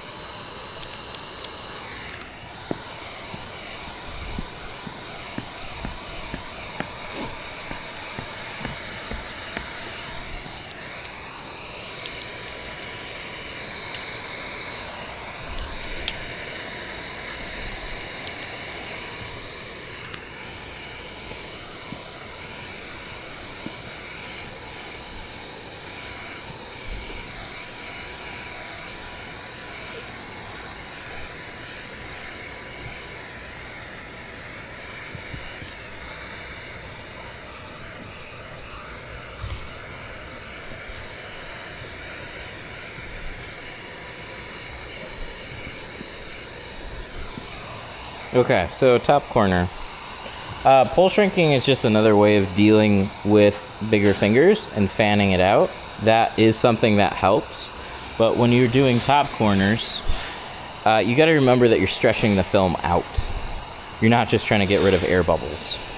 So we're going to heat 45-degree angle in the direction that we're going. So we're going up. I will shrink the film until I get this pattern. See these little waves here? A little hard to see? There they are. So we want to take that's shrunk. We want to take it and we want to stretch it flat over the window. Some of that is going to go like this. Straight up to where we need to shrink. So this is all loose film. We're going to cart it up. But as you get to the corners, you're going to take this and they start to angle and kind of swoop this way. So you're going to cart it out that way.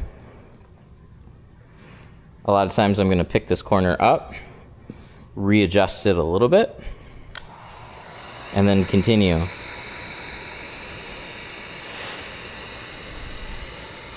But I see too many people, they'll block off, they'll like tack down 4 inches worth of film on the sides. We just flatten the very edge of it. And then when we shrink it, see these little waves? They want to be carted out this way. So you're taking this top corner and it's getting flatter and flatter. You're never taking those air pockets and doing this. Never push it up. You're always stretching it out.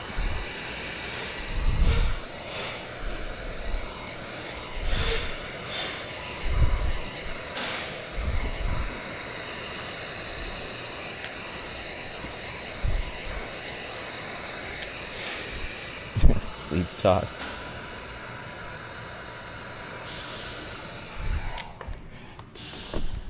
I think about all the other shit I gotta try and figure out and do. So we made an update to the reach arounds.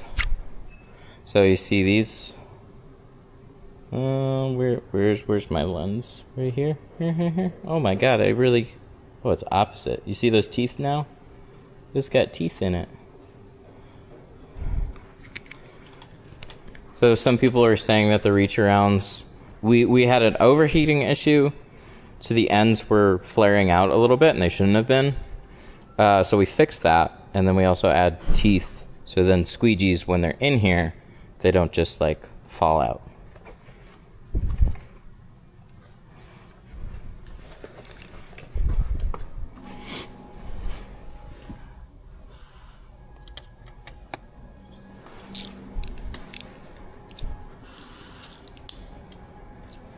That's one of the mistakes I always make, the top corners. Yeah, it's really common. Always imagine, like, keep the shrinking and the carding separate in your head. So the shrinking molds the film to fit the curve. But once you shrink it down, you need to pull it tight over the window, and that helps you identify what else needs to be shrunk as you go. So we use cards as an easy way to just bump the film forward inch by inch, but essentially what we're doing is we're stretching it out flat over the window. The card's not actually shrinking. So people a lot of times just see air pockets and they want to just get the air pockets to go away.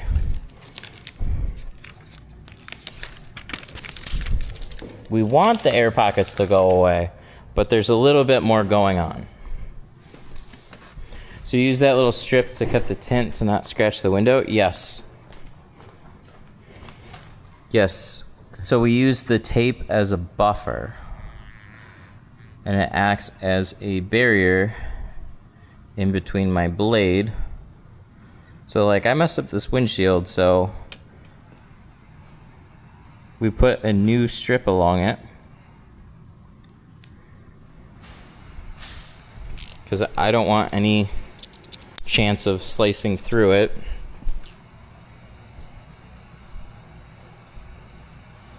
and having to cut out 2 windshields. Oof.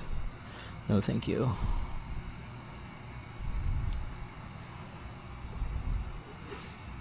Yeah, we're 50 on the windshield.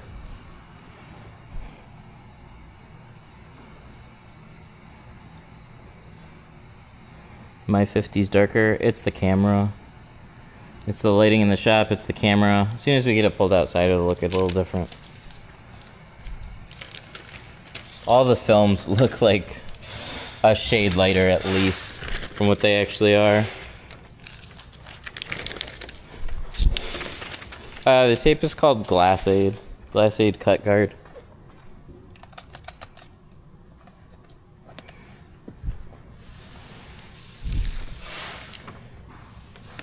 Industrial equipment? No. No, I haven't even gotten asked about it.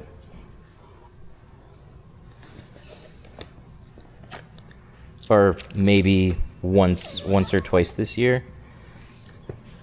Like, would we come out somewhere and tint a tractor? No, no thank you.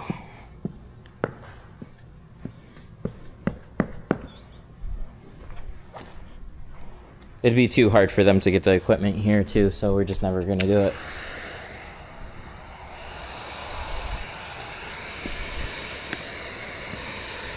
Unique stuff. We'd be more likely to do boats, but unless it's a Malibu boat, I don't want to touch it. They're too cheap and difficult.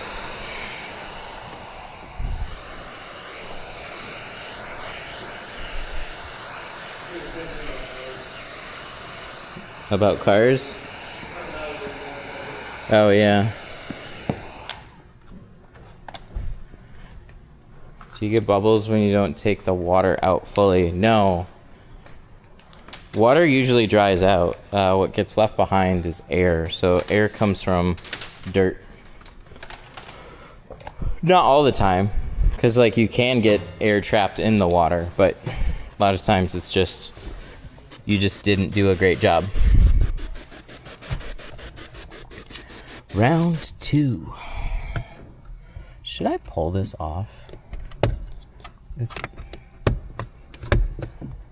I almost did it. It's a GM, so this should come off pretty easily. Except this part. There we go. I've done a few boats, planes, and trains, automobiles. There we go. Taking the cover will help a little bit. I get more space. I could go as far as to take the mirror off. What's hooked up to it? Oh, I should take the mirror off. It's one plus. Oh no, they got the video signal again. I don't feel like messing with that. I know how to do it. I just don't want to do it.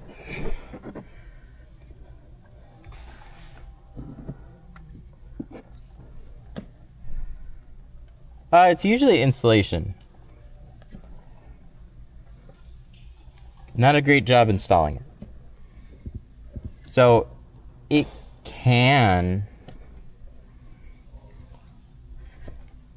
absolutely can be from not pushing out water. It can be from other stuff. But most people, especially when they're starting out, will have problems with installation just because they're new.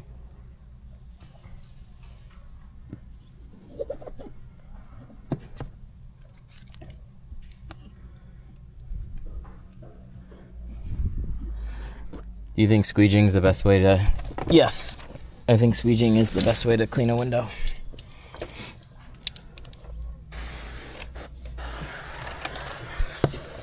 All right.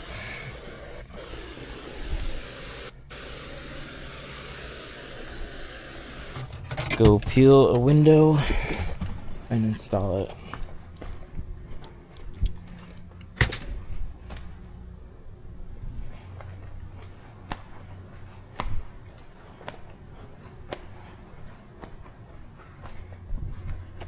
No. What? Why is this back?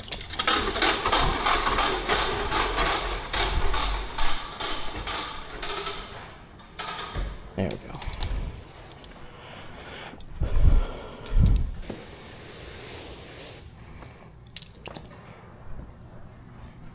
What can I get for $240? Front doors in Apex. A windshield in Apex. Front doors and windshield and carbon. Front doors and a windshield in carbon, that's true.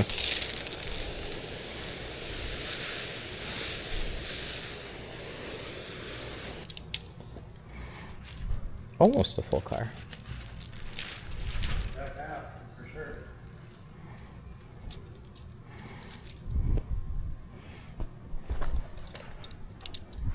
I feel like Buicks are getting more and more popular. Yeah, because they actually made them look nice. Imagine that. Car company focusing on styling. It's like when the Blazer came out. All Chevy had was like the Equinox and Traverse, all these like weird rounded ones, and they came out with a Blazer, and it was like, oh, they made a mid-size SUV that looks good compared to everything else. They sold a ton of them. This is like, man, I've seen a lot of Blazers on the road. I don't really want to do one of those. Dang, that Buick looks cool.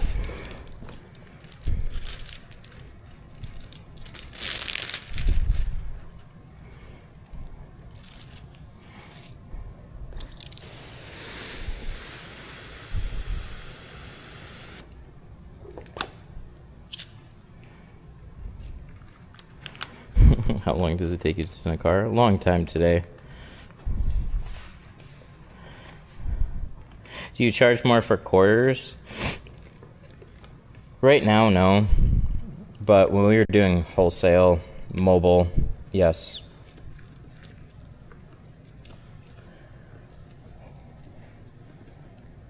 But I look at more vehicles in time frames. And they'll be like, every vehicle, or the majority of vehicles, average out to being a really similar time frame. One might be a little quicker, might be a little longer. So we have pretty uniform pricing. It just overly complicates stuff when you're trying to charge $20 more for this or $30 more for that. We just don't have to be, like where our pricing is at, we don't have to be that nickel and dimey over it.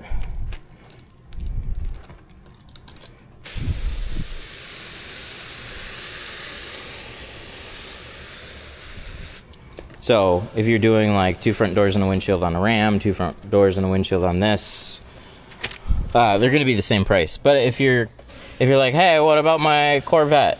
No, that's going to be significantly more expensive because it's going to take me a lot longer. Not necessarily the material that it's going to use. Time/difficulty.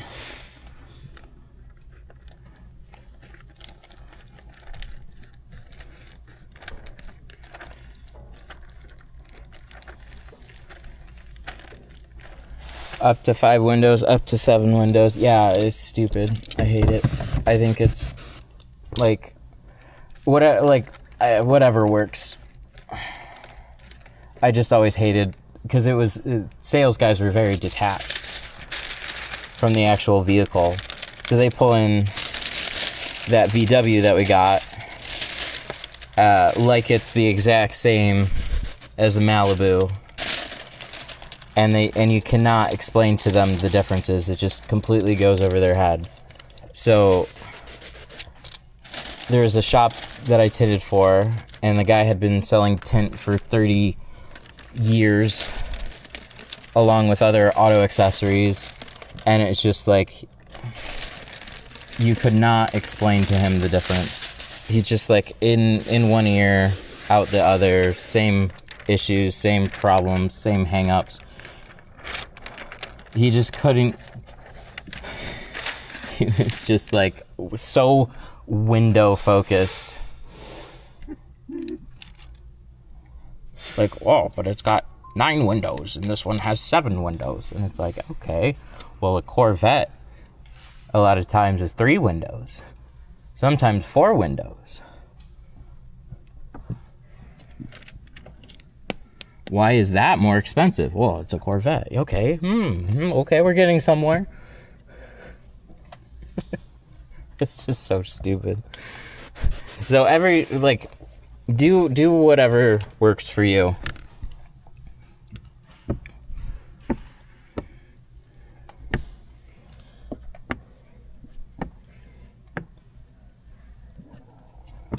So I don't think it's dumb if somebody has a system that works for them. If they want to charge per window and they like it and it helps keep them organized and material or whatever, it's like, that's fine. I just hate when customers like, I've got 5 windows, I want to get tinted. It's like, okay, so let's whittle that down to a package. What windows are you looking to do? Well, all the sides and the rear. All right, there's my package. It's just like, I remember people would call and ask like, how much for the front doors? Okay, what if I want to do the back doors too? Okay, what if I want to do the back glass too? It's like, okay, what are you looking for? You're looking for the full car? Well, yeah. But I want to see how much all of them were. And it's like, well, we do it by packages.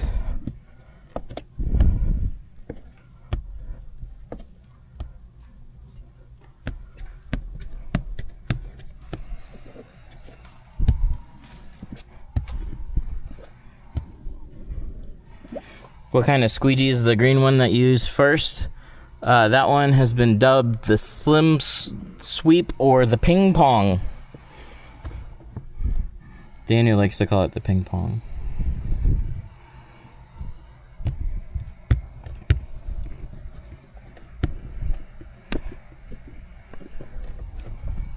But we use that if you've ever seen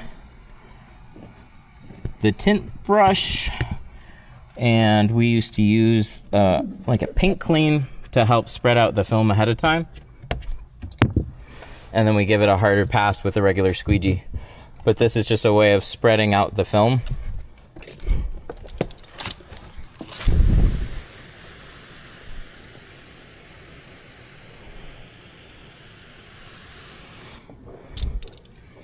The gentle poker, I forgot about that. What was that even for? Is that for a shank? I remember that though.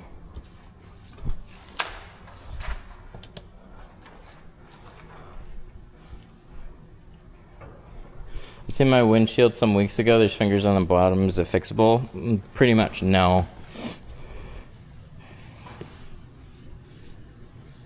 It was the shank. The gentle poker.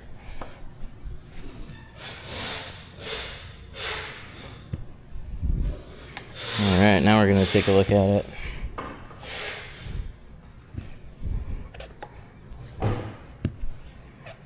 And cross our fingers that we're not having one of those days.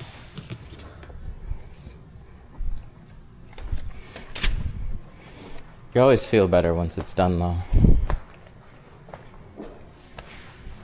How much contamination is acceptable? There's no real rule to that.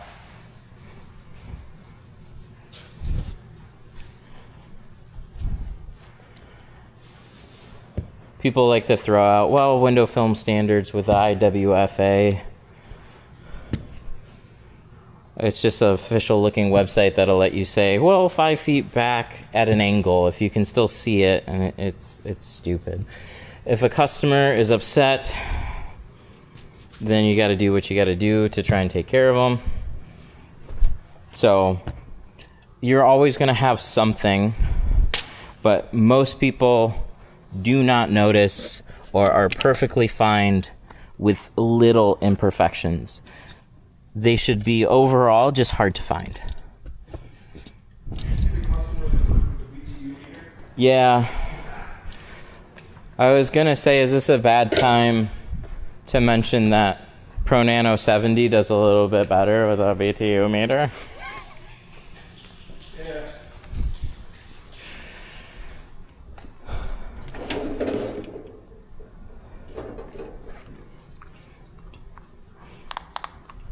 I think it's a fair question.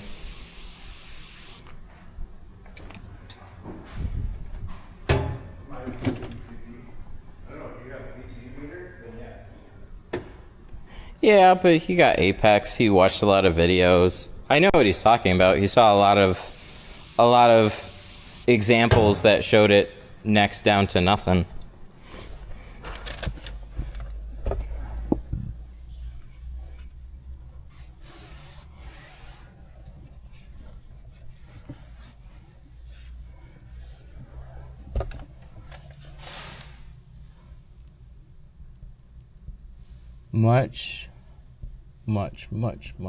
Much better the second time around. And by much, I mean we don't have a big hair sitting right there. And hopefully, if anything, it just looks better because we tinted the whole window, and before it dried, we pulled it off.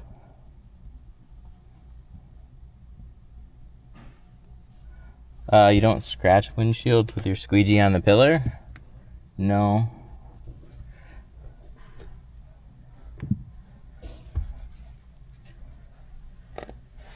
I mean, you're just careful. So when I'm doing like a backstroke like this, I'm not gonna just like hit it and drag the back of the handle around. And then when I'm going like this, you see how this is angled in here? So that would happen more with a hybrid, where like when you're squeegeeing in towards the edge, the back of this blade will kind of knock into it. So you gotta be careful about that. The crop blades are way less likely to do that because they don't have that angle. And then this is a newer handle, the Slim Slam. So this lets us get all the way down to the bottom of most windows with a 5-inch squeegee blade.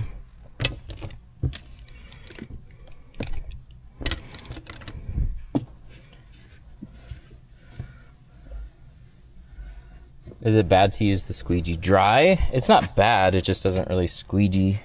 There isn't like, it's hard to push it when it's dry. So you usually have slip back there. But everything's kind of moist in here right now.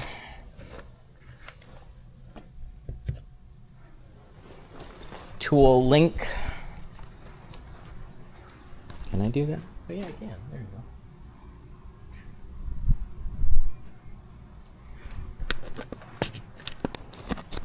Should make the handle longer.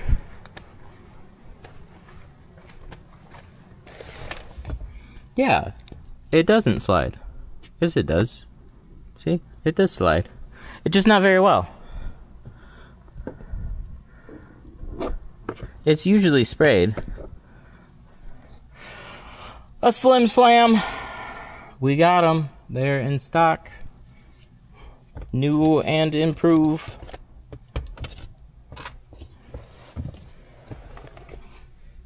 But that was nice. I was able to squeegee out that entire window without needing a like easy reach, or sorry, not easy reach, side swipe. A side swipe or a dozer. Dozers are still valid, side swipes are still valid. They're always nice to have, but that's kind of cool. I can do more with just these. We should do a full day stream. People get bored. We're not that interesting. I have thought about it. I've thought about just running the stream for a very long time. But then there's like other stuff that needs to be done. And I'm just not gonna talk to chat very much. And then people tune out. So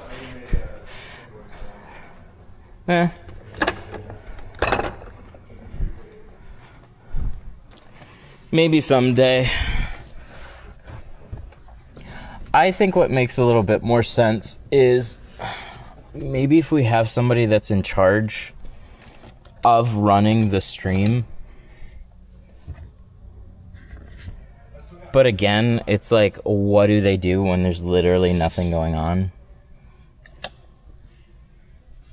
Like, there's always something going on, but you know what I mean? When people are busy and working, like, what the fuck is he supposed to do?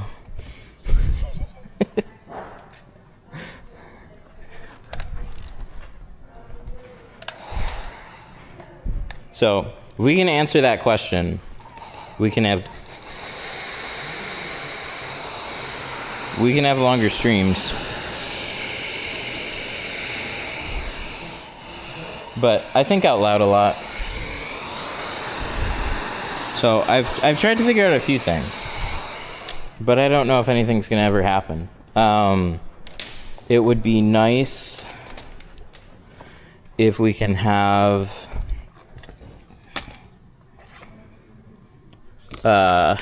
opportunities to test different films out. It would be nice if we had days that we could put aside more for dedicated training that we can just stream.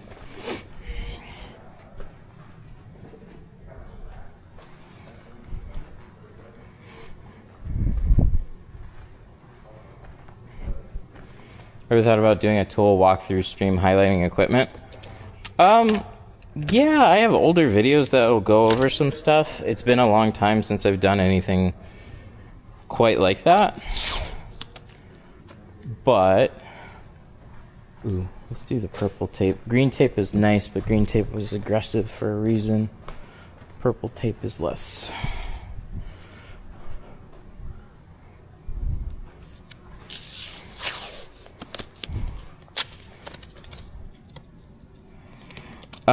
But one of the nice things about the stream that we have now is it's made to be a little bit flexible. So when somebody asks a question about the plotter, we can go look at the plotter.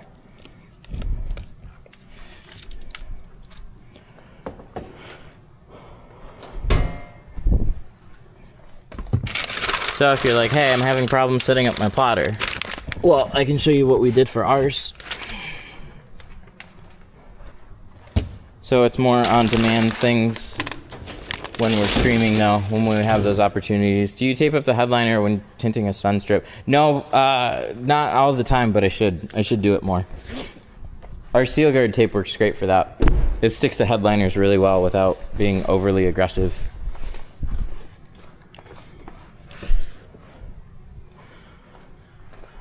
Okay, we got cables everywhere.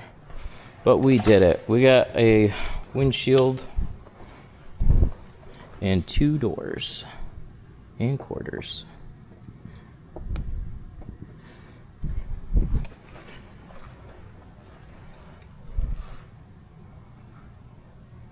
Oh, that looks really nice. I think we did it justice.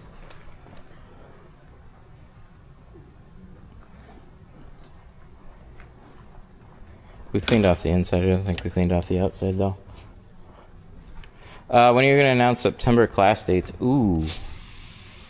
That's a good question, because we're in August? Shit, we should have the next 2 months up there. Yeah, we've had that might be him. We've had somebody that keeps asking. Sorry, it's... I got no good reason. Just distracted. But it's typically the 3rd week. So count out like 4 weeks, and I can almost guarantee you that's when it's going to be. Can you wipe off this side? Yeah. Thank you. Okay, we made it. Want to bring it back here?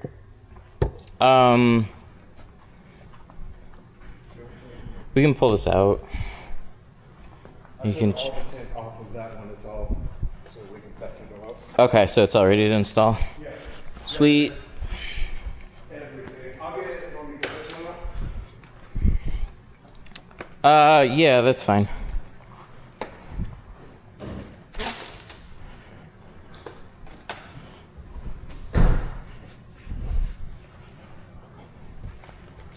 I gotta take a picture of this thing too.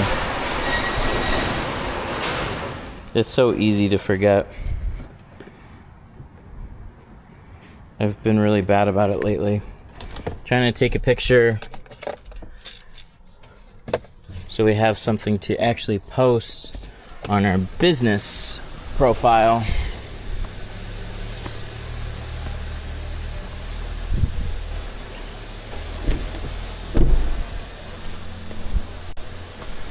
Do you have the link for the classes? They'll be on the site. Check the bio. That is why we put that there. My bad.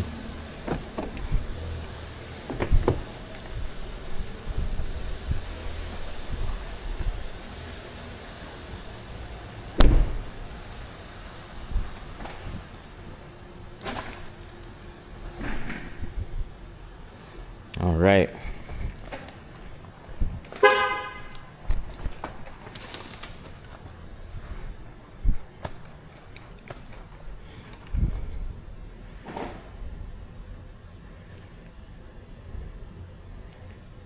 All right, cool.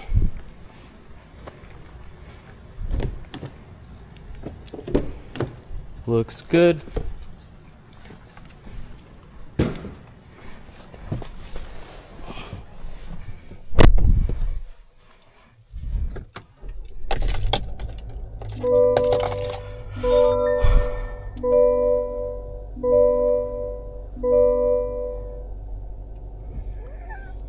Okay, we do have a stick. Oh yeah, I gotta buckle my seatbelt. Mark told me that one. Fun safety feature on some of these. You can't throw them in reverse or move them sometimes unless you actually have your seatbelt done up.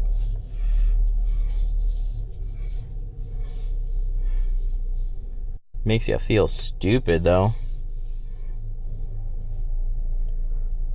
You're like, how do I back up a car? Aren't I doing everything right? No, you're not.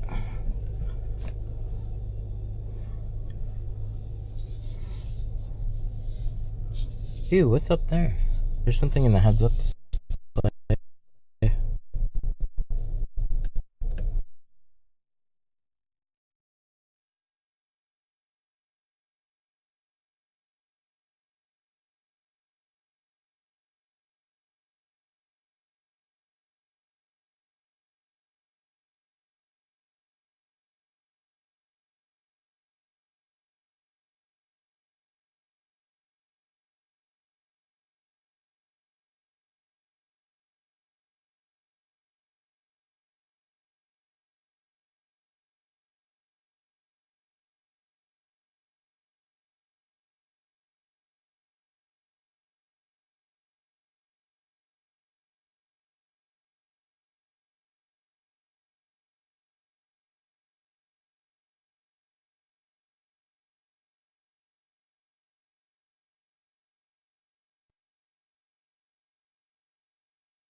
Yeah, I'm working on getting it unfrozen. I didn't realize it froze when I was half out of the garage.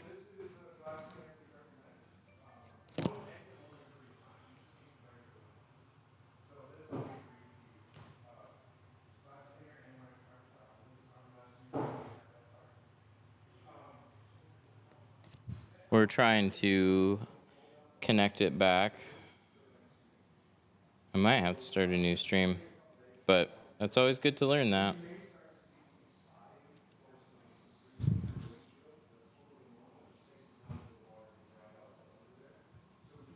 Do not drive. Do not drive while you're alive. You can get banned in TikTok live.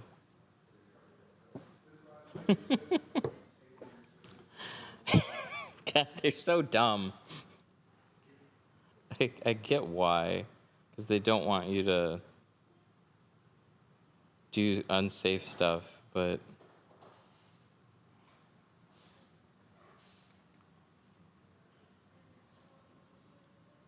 you know. Okay, let's connect the camera.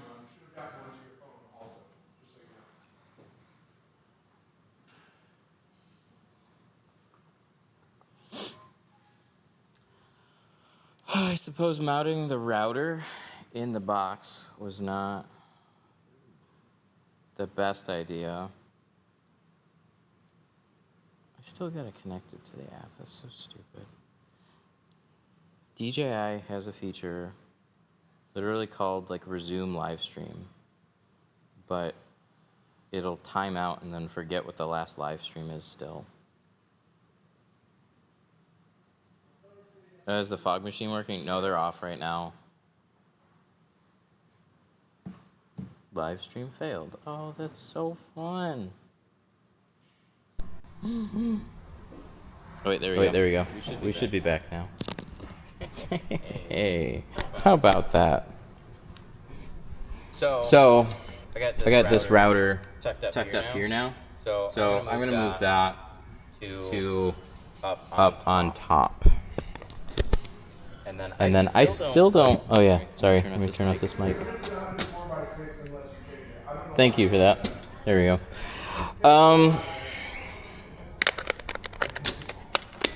I wonder if I mount the router on top, if it'll give me enough range to reach outside the shop. What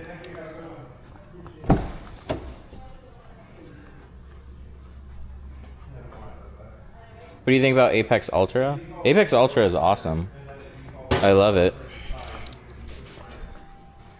10 out of 10.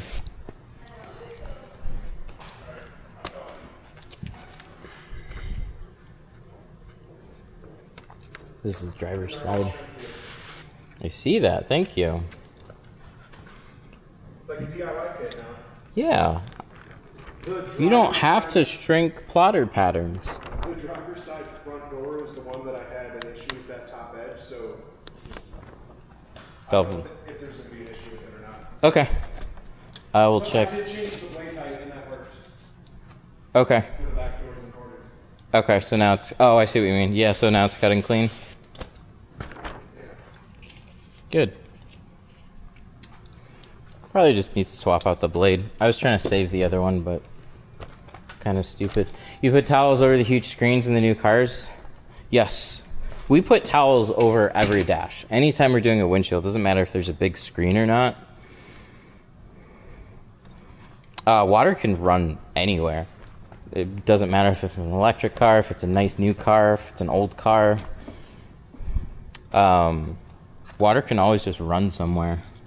So I cover the entire dash and I always tuck a towel or rope or both into the front edge here.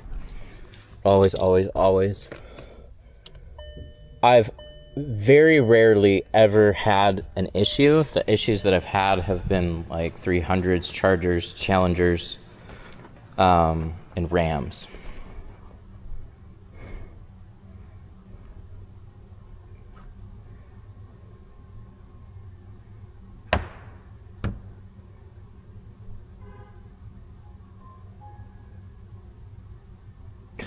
That's so stupid.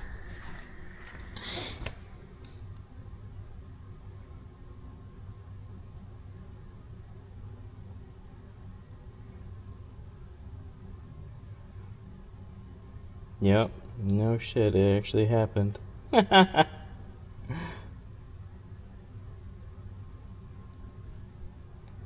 Wow, that's dumb.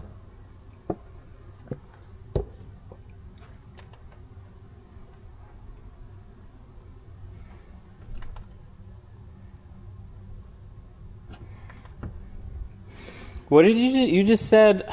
I bet you it's because people said it.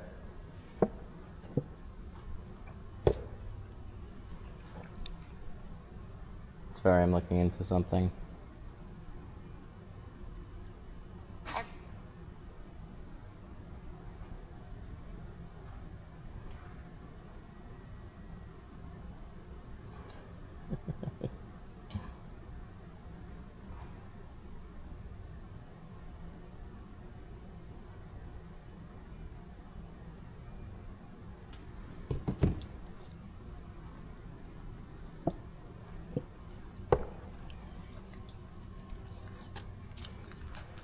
I'm trying to figure this out.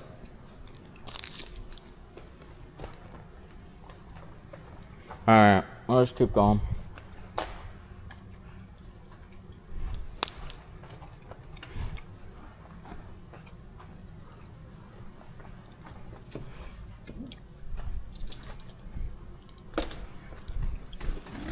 I feel like it's because something was said. Like, yeah, it happened, but because something was actually said.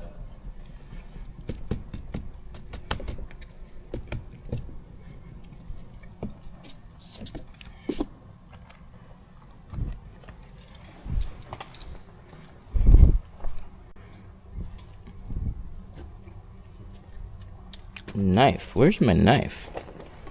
Ooh. Hold out all the towels.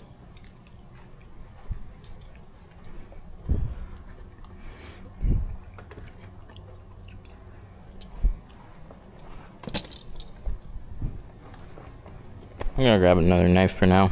I don't know where mine went. I need a knife. That's a good question.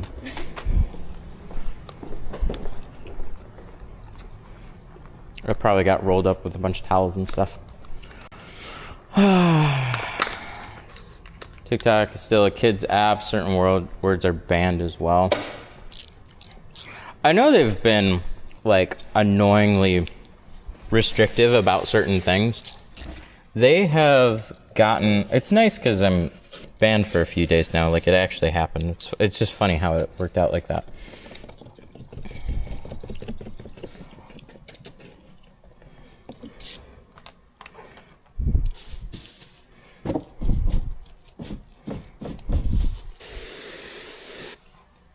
But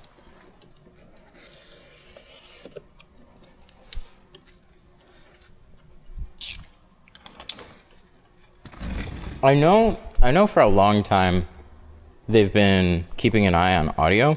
I have a hard time imagining that they would be watching video and be able to figure that out. But I feel like it's literally because we said something. So it just rely on the chat.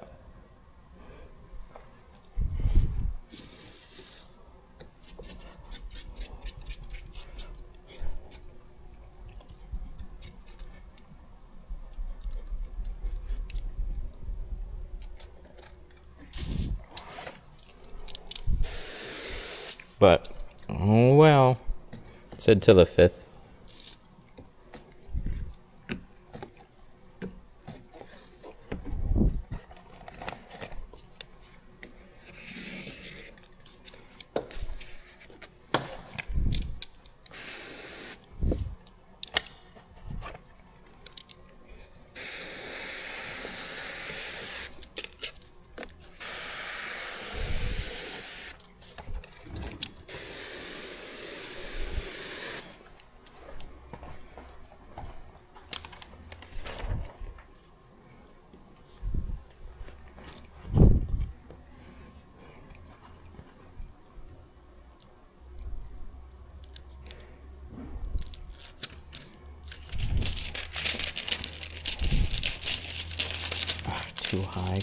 come on, come on, come on, come on, come on, come on. There we go.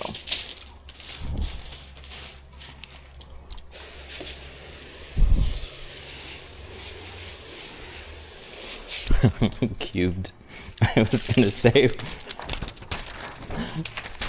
okay, what, the Nissan Cubed? We'll go over a back window once we get to it, if it's not shrunk already.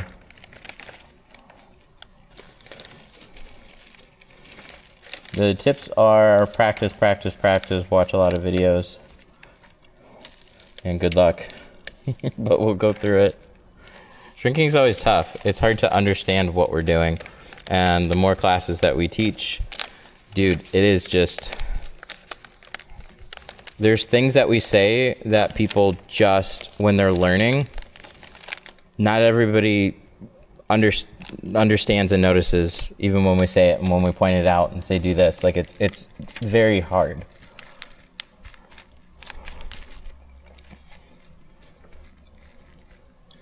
But everything's there. We try and explain it as much as we can.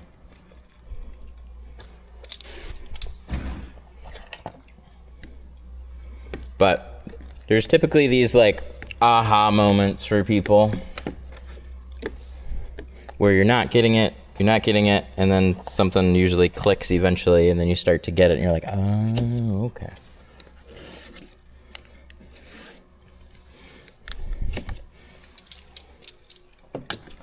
Any advice on getting less contamination? Practice on your installs. That's going to be the easiest, best thing to do. It's always how you're installing, less about everything else that has to do with your environment and your cleaning. A smoother installation means a better looking job. A few things that help are make sure your patterns aren't too wide and they don't go too far down. So when I'm tucking into the side seal, I'm just barely going past this edge. You don't need to go super far into it. Same thing with the bottom. You don't need to go an inch deep into the seal. We're gonna see how Core decided to do these though pretty quick.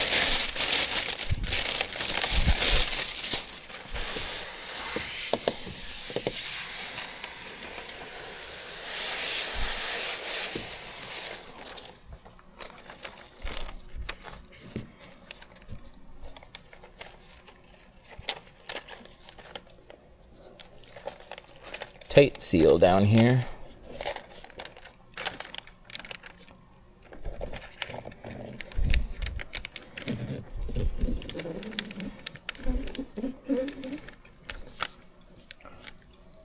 Someone tried to steal my car 2 weeks after I tinted it. Oh, that is annoying. Maybe they tried to steal it because it looked so cool.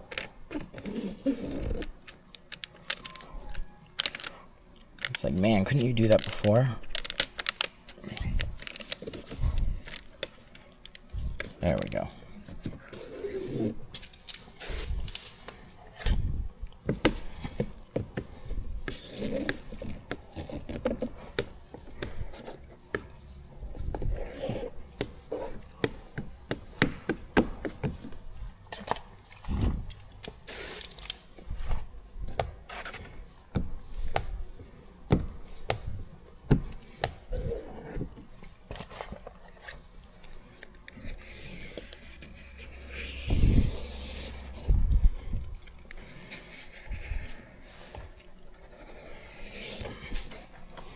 Ta-da! Let's check it out.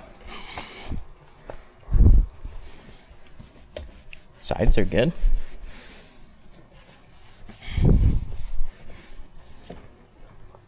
Bottom's good. Pattern is solid. Let's see if we can actually pull the tape out though.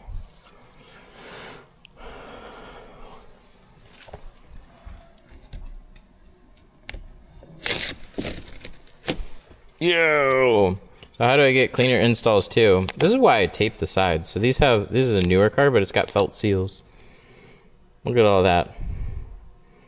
See all that shit? Each one of those can be a little speck. So by taping the sides, there's just less runoff into your work.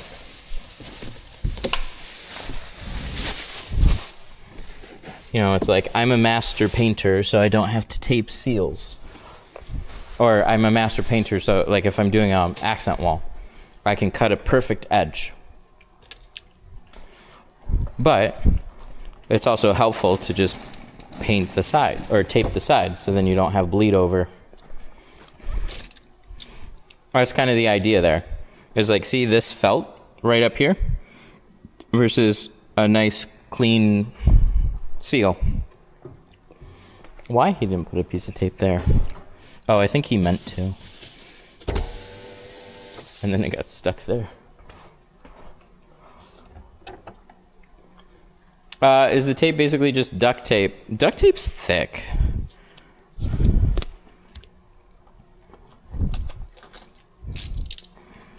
Some people use painter's tape. This, we dubbed this seal guard. It's a vinyl style tape, so it's a little stretchy. It's got a good adhesive to it, but the version before it used to be a little bit different. The version before it was like a thinner, aggressive duct tape-like tape. But what we found is this will wrap around and stay, even when you spray a lot of water. So it just does a better job of masking and holding. It's really not going to cost you any different than getting a roll of painter's tape, though. What tint cutting machine do you use? I use a Graphtec. We just got rid of the Harry Plotter, the Workhorse 2. That one's gone now. So we have a Graphtec FC 9000. We've been using that one ever since we remodeled this place.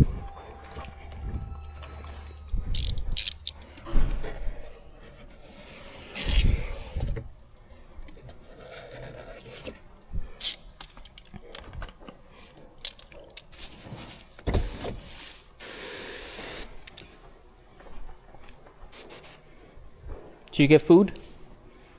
Oh. Huh? Oh. You doing okay? You hungry? Okay.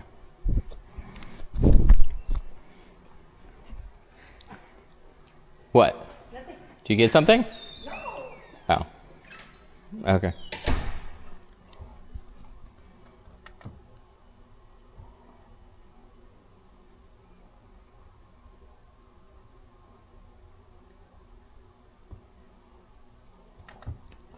Whatever happened to the Workhorse 1? Sold that one too. We sold that one a while after we had it. We got banned on TikTok. We got banned on TikTok. You know. I backed a car out of the shop and somebody said you can get banned on TikTok for driving. And then shortly after we got banned. So I think it was because he said something and then it picked up in their system and then they gave us like an automatic ban. They do too many things automatically.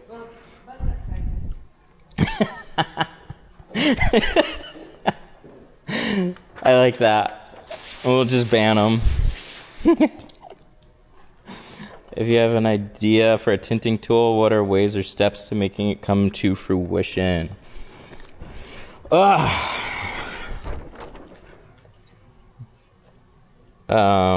China?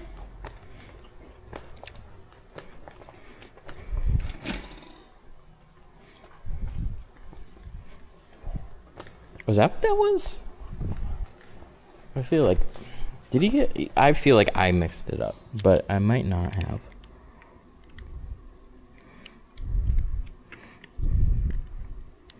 No, that's for this one. Okay. We had them flip-flopped. I'll be using a grout float as my squeegee.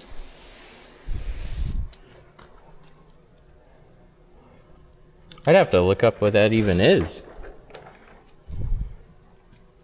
Post it in our group, though. Window tint -313 tint on Facebook. There's like over 100,000 people in that group. I'd be interested to see what it is. People are always finding out interesting stuff. It's fun to see. If you have an idea for a tinting tool, what are ways or steps of making it come to fruition? It's a tough question to answer because manufacturing is expensive. And it depends on like how you make stuff and how complicated it is for a thing that you want to make. So that's why you see some, like this light, for example, and all the magnetic lights. These are basic 3D printed. You can see all the layer lines and stuff. So that's how they did just the housing for it. And then they threw the electronics in there. But it works. So sometimes it's figuring out how to make a cheaper proof of concept. It might not be your perfect ideal thing, but get something to market, make some money, and then put it into what it costs to make a better version of it. But in general, there's a reason why a lot of people use Chinese manufacturing. They're a lot more flexible on what they can do and a lot more willing to work with people on smaller productions, where here things are so much more expensive. And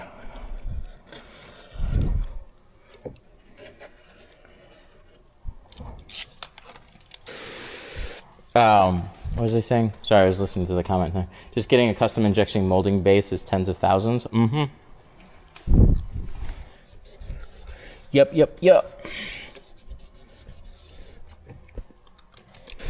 There's some different ways of doing it, though. You can do an aluminum mold. They don't last as long. And if they can be CNC'd out, that'll keep the cost down a little bit. But there's different levels to it. So it might inevitably cost you tens of thousands to bring something new to market.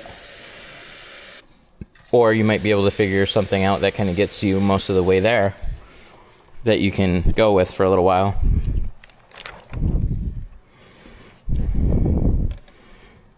I talk to Tri-Edge a lot. They manufacture all their own tools down in Florida. They're like inventors and 3D modelers, and they make all their stuff. So they've bought very expensive injection molding machines, and they run all their own cards. They do all their own packaging. Like they are so hands-on with all their own stuff. It's crazy. And they're going to be coming out. They're always working on new tools. But one of them, I'm not going to say which one, that they're going to be coming out with. I don't know exactly when, but they've started on it. They ran all the numbers. And it's going to be in the range with a certain amount of units, packaging, molds, and all, is going to be just about $90,000.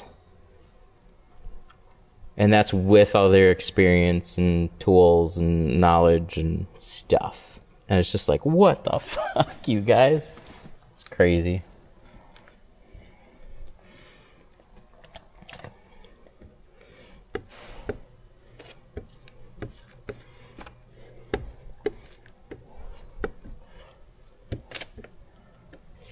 Some stuff just be expensive.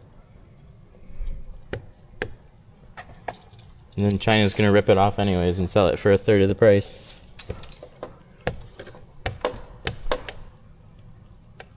So much fun. So much fun.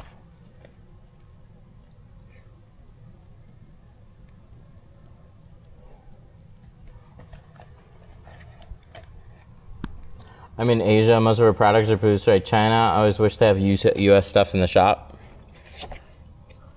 You know, we have a few really good US tint tool companies. Fusion, Pro Tools, and Tri-Edge.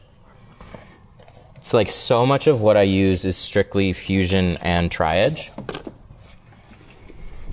And yeah, you're right. It is actually, like, it's actually made here.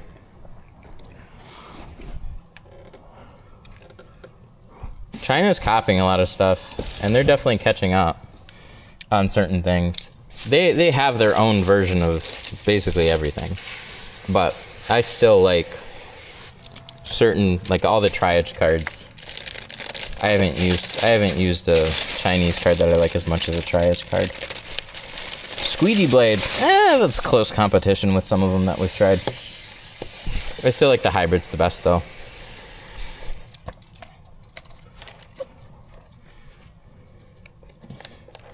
A lot cheaper than I would have expected. Well, considering they already have the injection molding machine. So that's like molds, packaging, and everything. It's a very straightforward tool. Because a lot of Tri-Edge stuff is. Like a Tri-Edge card is very straightforward. It's just a plastic card. There's no extra pieces to it. So it's like, it's kind of something in that realm of stuff that they make. And it's like, holy shit.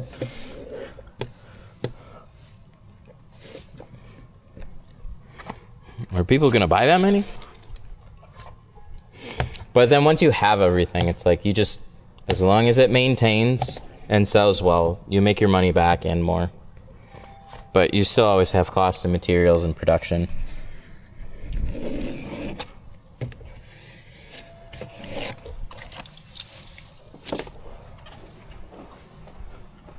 But yeah, ever since tariffs got brought up, I got really interested in making things. Like we've our own, so like the door panel covers, the seal tape, the glass aid tape, clay bars. But like this and this, we made these. Really happy with these.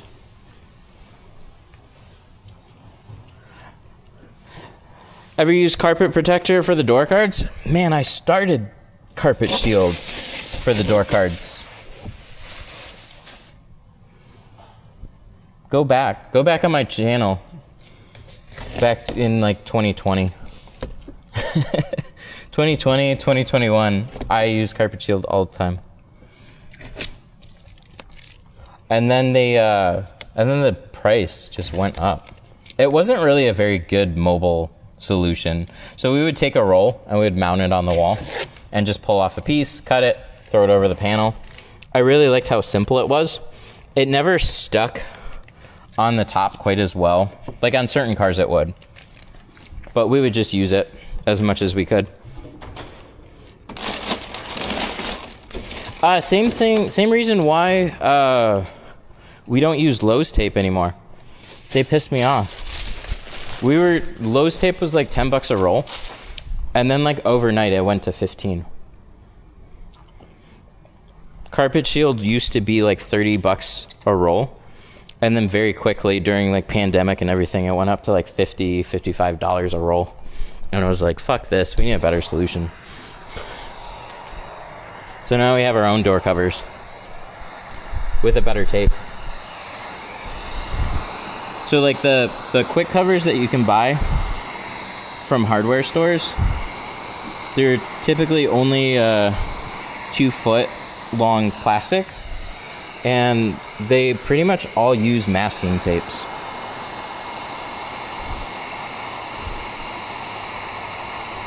Same thing with the Amazon ones.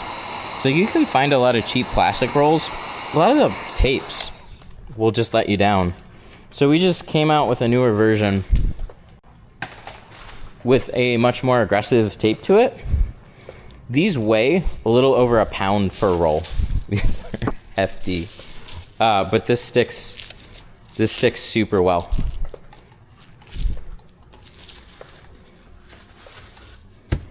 What platform do you guys use to buy online in the US? I would like to see if they would ship to me in Asia.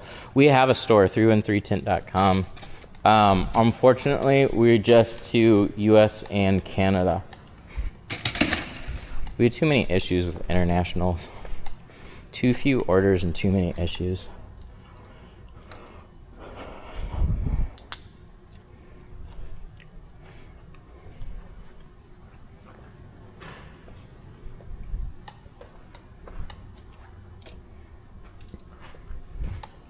What's the most popular shade? Yeah, 20%, like you said.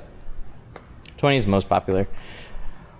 I did 20, thinking I should have gone darker. That's common too. I'd love to get most of your stuff, but I'm in Australia. That sucks. Australia is like the most expensive to ship anything to.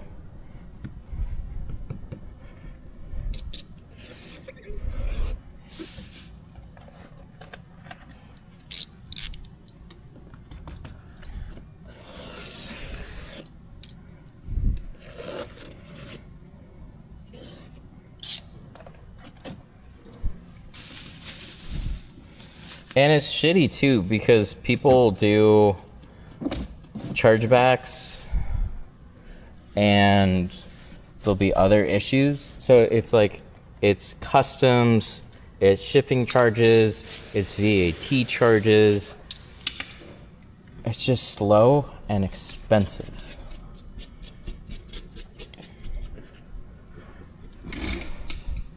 So it's really scary to get like a $500 order that's going overseas because any number of things can just get claimed, and then next thing you know, we're just completely out of that product, and then we get a fee for a chargeback. It's stupid. But yeah, even if all that goes right, stuff gets held up in customs for way too long, and then people get angry at us. They're like, why is it taking so long? And it's like, I have no control over that.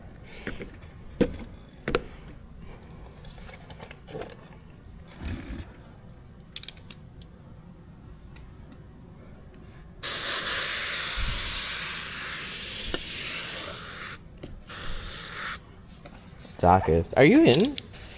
What country are you in, Mr. Clean?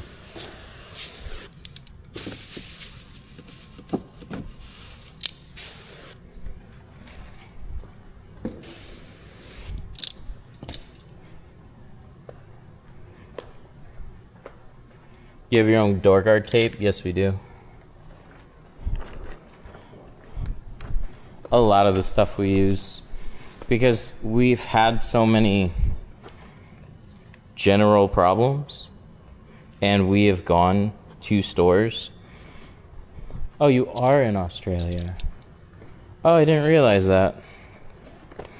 But yeah, we've had so many dumb problems. That's why we got so many cool solutions for them. But we started with looking at hardware stores and just like, what can I find on Amazon? What can I find nearby?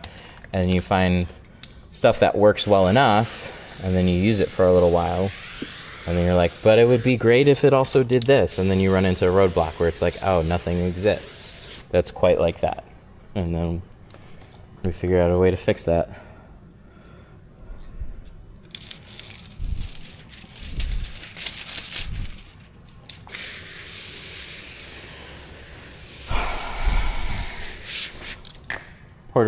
Puerto Rico. Oh, yeah.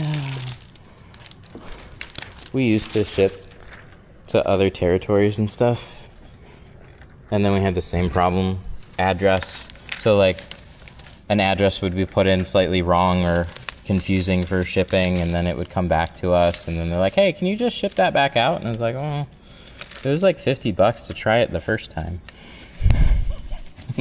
So, yes, and then you realize you're just losing money.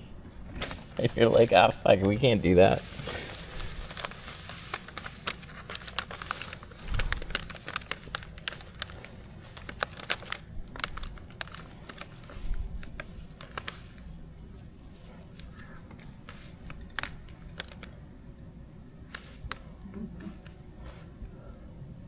What film companies are in Australia? There's got to be a handful of good ones. What was kind of crazy, though, was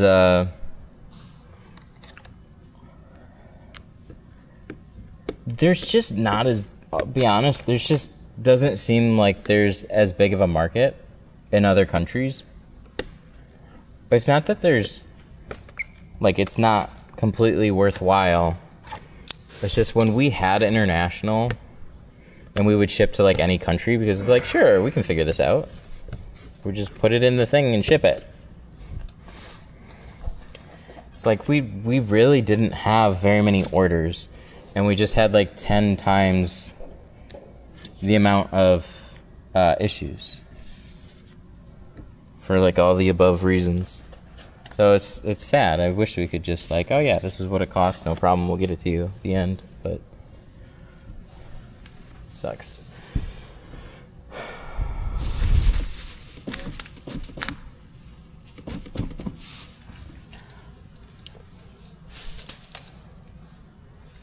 How much do you reckon if we want to become a reseller?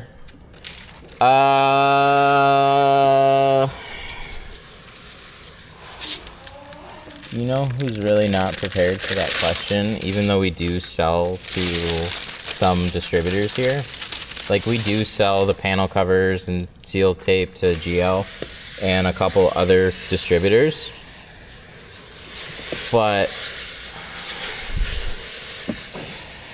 inventory.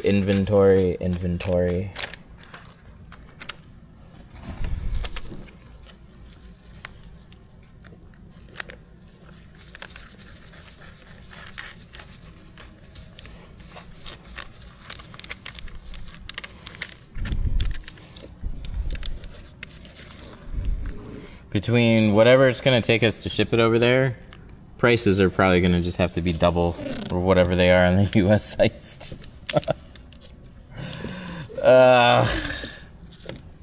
It sucks, man. I don't have a simple answer for you on it. Black Armor, Solar Guard, Oz Tint, Global, Windshield, Reno, and more. So Solar Guard and Reno.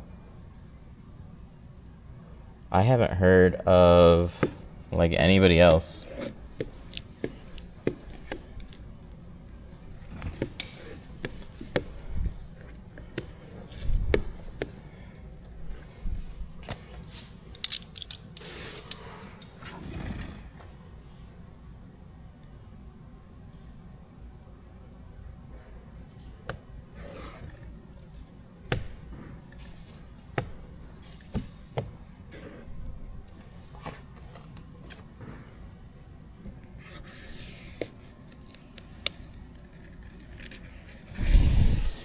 How about we just stick to window tinting questions on a window tinting channel?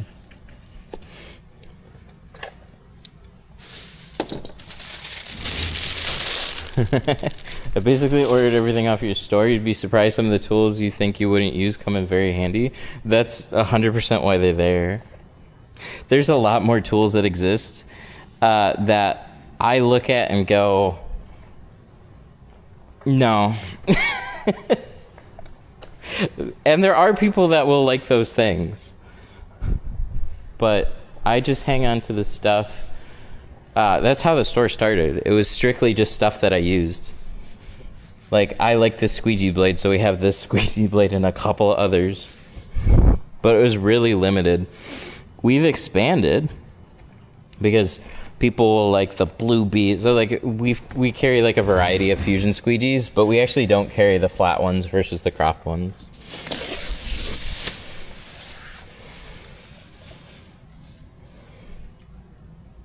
It's just, if I think it's worthwhile, we carry it. Some of that's good, some of that's bad.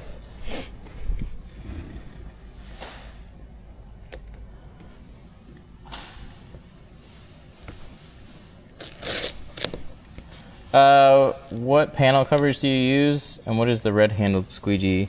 So the red-handled squeegee, that's called the Fusion Shorty. It comes in like 3 different colors. Red, like a reddish orange. We call it coral because it's kind of more corally than anything. Yellow and black. And then the squeegee blade that's in it is a hybrid. So that's the orange and blue one. This one's my favorite squeegee blade. But yeah, Fusion Shorty 5.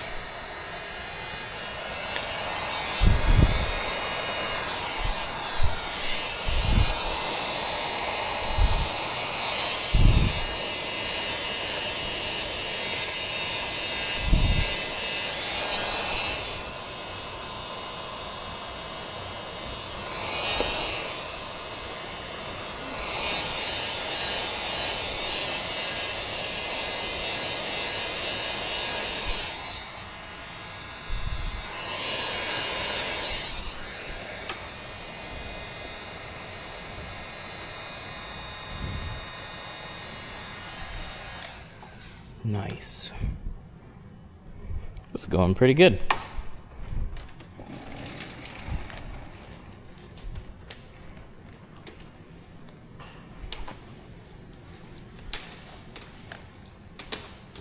You sharpen those. The squeegee blades? Typically no. Typically I just grab a new one. I have a vise that I used to sharpen them on. Ever since we did the remodel, I haven't set it back up. But it's sitting over there.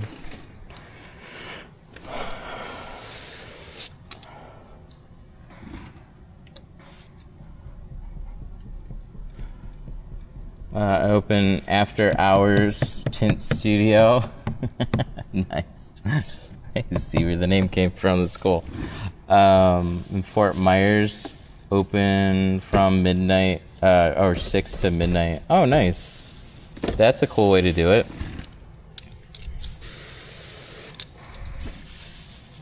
There's so many people that book up Saturdays strictly because people work. So staying open for after hours, smart.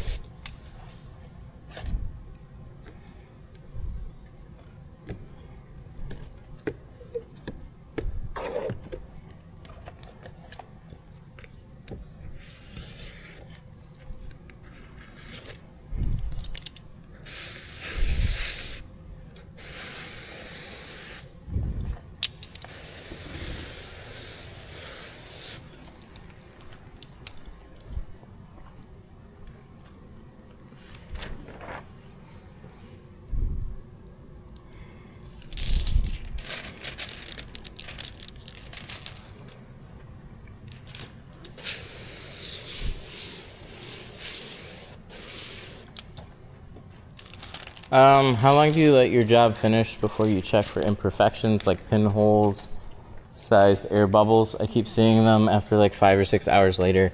You'll see them quicker. They're there. They're easy to notice when you kind of know what to look for. The reason why they take a little while to pop up is just because they're full of water. As they dry out, they leave the air behind. So little dirt specks. Dirt specks, if you just bob your head around, are really easy to see. You might be surprised, like, because it's probably not what you think they are right now, but once you're like, oh, that's what they are? Shit. Yeah, there's a lot of those. But yeah, I don't wait long at all. I just look at it right away. But that's the thing. If it's hard to see, like really hard to find, and there's only like a couple of them, like chances are a customer would be completely fine with it and would never know. So I'm going to check it out right away.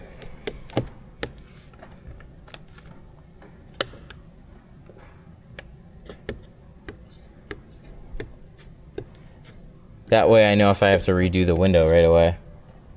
There's very few mistakes that you can't find really quickly.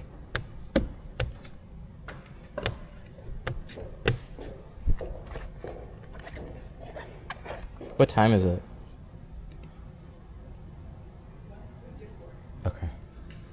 gonna get food soon? You gonna get food soon? Okay. What do you want to get? Won't be much longer with this one.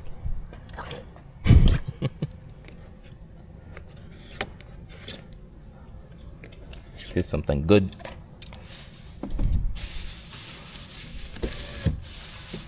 I just want to have a few bits of one. Ooh, yeah. Oh yeah, let's go to Kura. Can I finish this one? How about I finish the back window? Oh, there's this cool sushi place called Kura. They have a handful of locations across the country. They're like a revolving plate sushi bar. So just like sushi plates go by your table. You can go in, sit down, get stuff super fast. Why do those pinhole bubbles appear after a while? They're dirt specks. So the reason they're there in the first place is because there's dirt there. And when you squeegee out a window, your squeegee kind of hits the little piece of dirt and doesn't squeegee out all the water.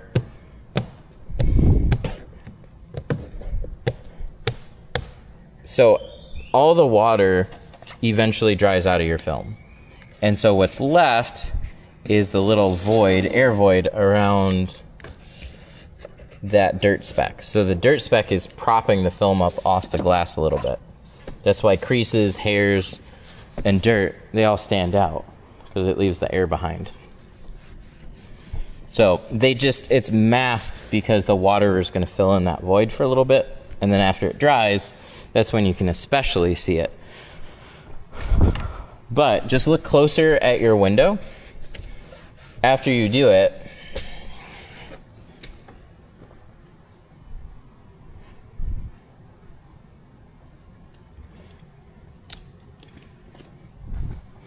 Oh, I see. Our TikTok connected here. Hang on, let me stop that. There we go. Why didn't you come up to an installer at GeoShield's website under installers locations? That's how I found product installers on their website. I don't know, but I should. What the hell? Why aren't we there? I didn't realize the TikTok chat connected to a different chat. We're getting a bunch of weird stuff right now. I was like, where's this coming from? I gotta listen to it until all goes away.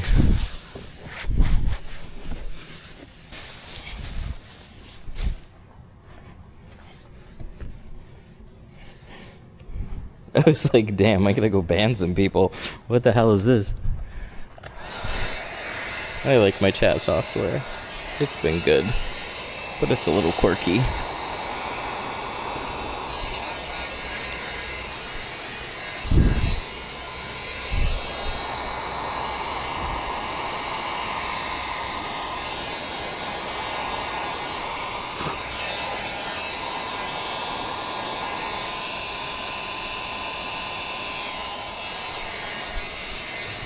Love it. Oh, this turned out so good.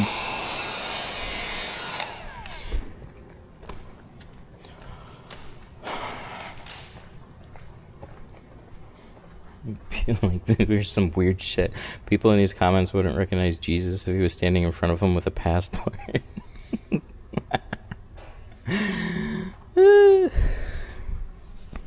Alright, where are we at on battery? Nice. Dude, this is working out so well. So this camera, this is just the Osmo, and I had tried to set it up this way before, but this is RTMP, so there's literally no wires, nothing to it. It's just literally the camera streaming. So I just have a little neck mount that it clips to, and I found a different battery door that I ordered. So once that gets here, I'll be able to just clip it to this head mount without needing the cage. But I can put this I can put this right here. Like, watch this. Watch this. Right here. Come on, clip. Don't make me look bad. Ta-da! I had the 4 and I just picked up the 5 because the streaming started working. I got a new router, so now my RTMP is working the way that it should with this camera.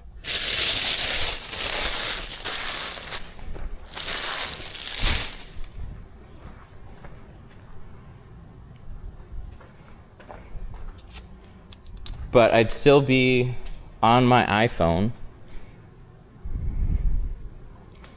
What was I gonna do? Do we have this back window? Yes.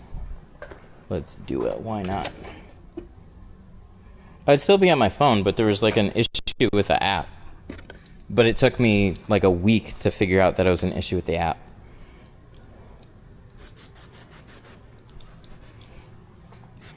Five is what I use, and it's awesome.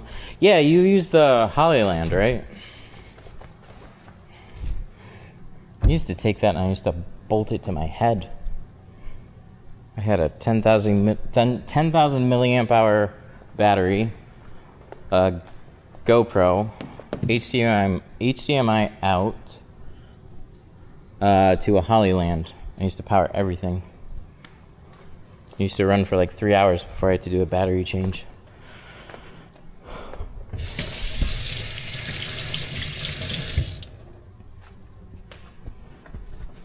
Yeah, it's a good setup. Really, really good setup. I just wanted to cut out as much of the bulk as possible. So RTMP is really the only way to do that. And so I stream here to an RTMP box, like a stream decoder. And then I can take that and split that HDMI, and then I go to one device for TikTok, which just got banned, and then I go to the PC for the rest of it. And the reason why I got a separate device for TikTok was because they were favoring live streaming from mobile devices. So if I streamed from my PC, I would get like 30 viewers. If I streamed from that thing, it just looked like every other device.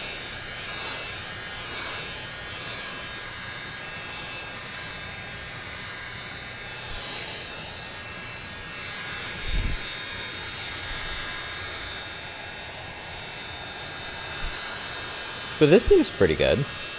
I'll have to look at the footage afterwards, but I think it's pretty good. Probably not quite as clean as an HDMI signal, but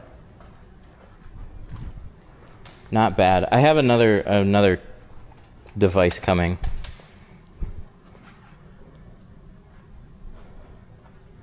What are we doing? 20. So let's cut this out. Does he have the quarters? He does have the quarters. Everything but the back window. Perfect. And then we're gonna go option 1, add, go to cutboard. Put it right here.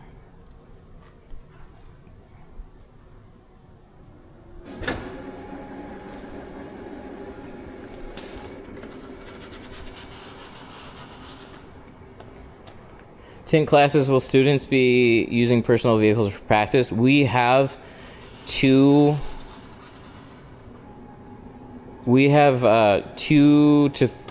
vehicles for class practice, but we like letting students pull in their own car. Some people want to do like, hey, can I retint my windshield, or can I tint this? I don't have any tint on it yet. It's like, absolutely.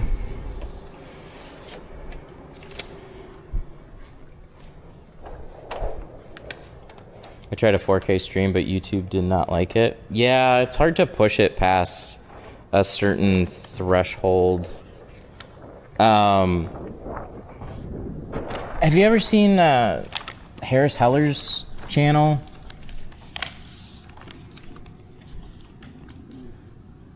He's tried dozens and dozens and dozens of streaming settings and stuff like that. He got into like a 2160 by 1440, and it was like a good compromise.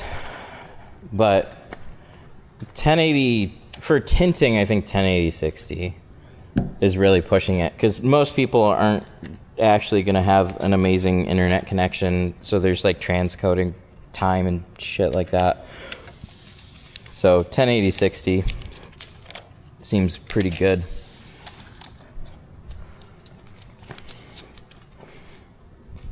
It's nice.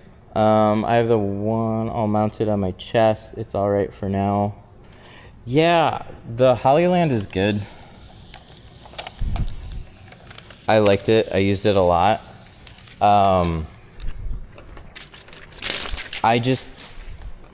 I eventually got tired of wearing it. It's just a lot. So the camera, the battery, and the transmitter, I could deal with 2. I don't like dealing with 3. There's something, I guess it's I'm gonna get it on Wednesday, so I'll probably have a chance to try it out on Thursday, because it's coming to my house. But I found this thing, same company that does the RTMP transmitter that I got, but they have this newer thing called the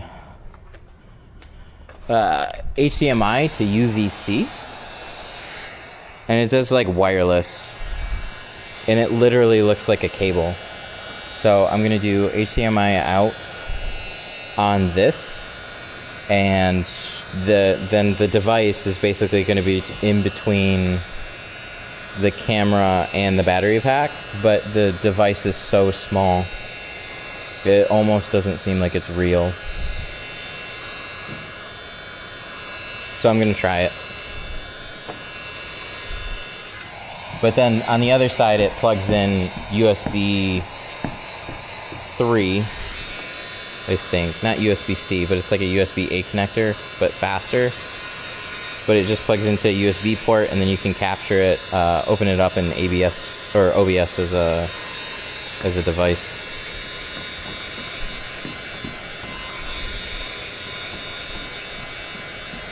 But it might be the way to streamline the entire thing and still keep a really good video quality without having to use a HDMI transmitter. Oh, I looked into those glasses.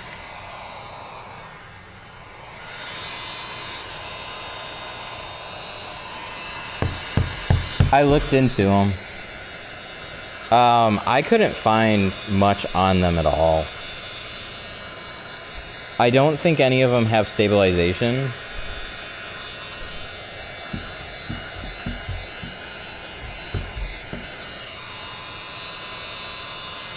People are like wanting tint questions. Dude, I like screaming stuff. Nerd out about this shit so much more.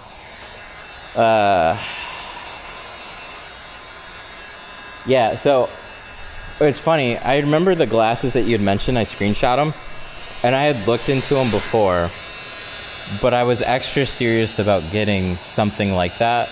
I couldn't find hardly anything. They're not gonna be for, like, you could video conference or show somebody what you're looking at, but not in the, I don't think near in the same way.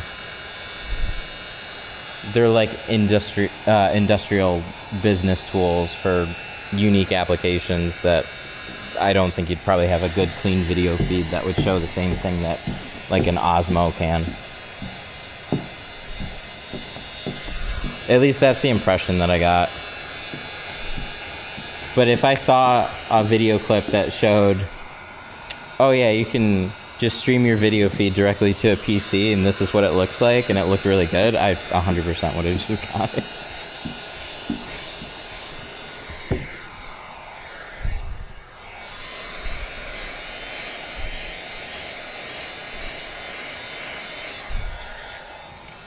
When do you think is a good time to start charging customers? As soon as possible. The not being good is generally just in your own head. There's so many people that are worse, putting out worse work.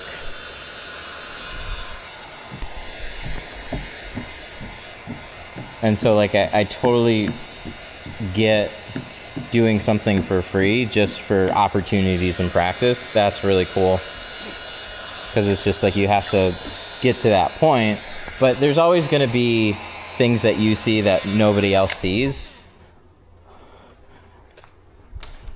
And you're probably chasing like a certain level of perfection that you don't necessarily need.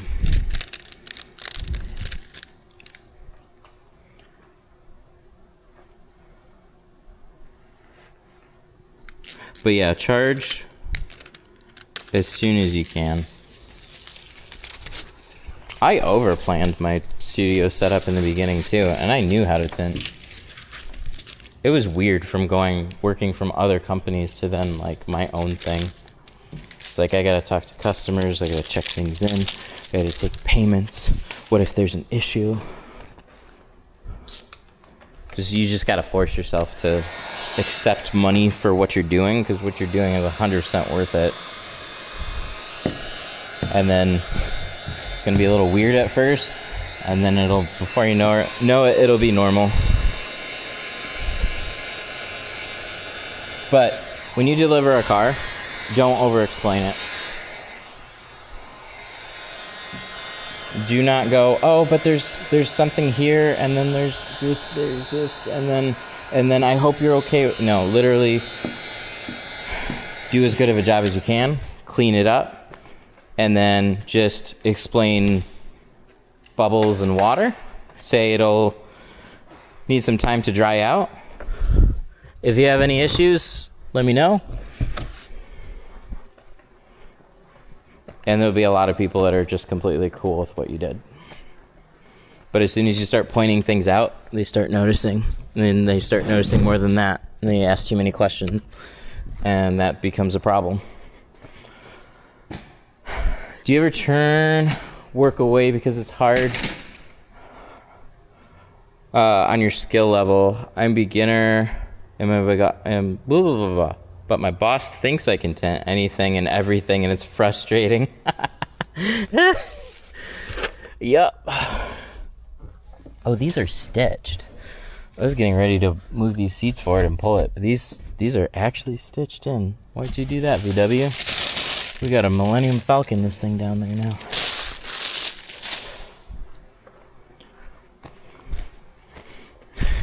My boss thinks I can tint anything. Yep. Welcome to literally anybody in charge that does not do what you do. Shit, that always happens. They'll just book stuff for you. My brother got booked a boat, and the shop charged $250, and he was making like 30% of that, and he spent all damn day doing it. And the boss he had owned that business for like 25 to 30 years or some shit like that. Like, it's been around for a very long time. And he's been selling tint for a very long time. And in his head, a boat was just a boat. Oh, there's a laptop down here. Okay, let's not hide that in with everything else, you know? Like, that's kind of easy to step on. Hey, why's my laptop got a big footprint on it? Yep. Okay, can I get a clay bar? Oh, over here? Hey, it's nice and smooshed. Thank you. Nice and soft. A boat is just a car with no wheels, of course. Yeah, so that means it's easier. It's just funny hearing the story. Because that's what I've got so many stories and situations where I've been tinting for other places and people and locations, and they can be very nice people, and they can sound like they know their stuff, and then you work with them, and then you realize they do things a certain way, and then it's in one ear and out the other. So when an installer comes up to them and says like, hey, this isn't a normal vehicle, they just think that the installer a lot of times is just blowing smoke up their ass. And then it's just a like, okay, you might be on it for another half an hour. And then they check on you and it's been 2 hours longer than they expected, and the customer's wondering what's going on. And then you're like, I fucking told you. And they're like, oh yeah, but I didn't know. And they will cause that same situation over and over and over and over and over and over. So, best thing I can say to you is eventually you'll just get out. You can try and talk to them. You can try and create a system.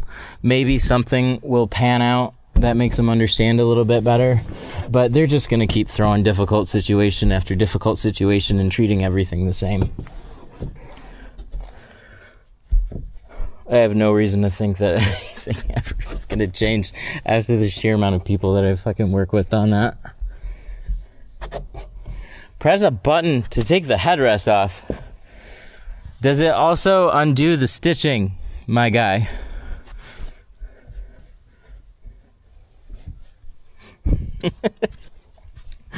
They used to be like that. It's not like that on this one.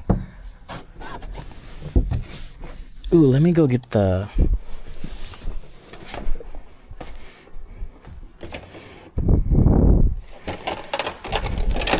this guy. And we can get behind the brake light.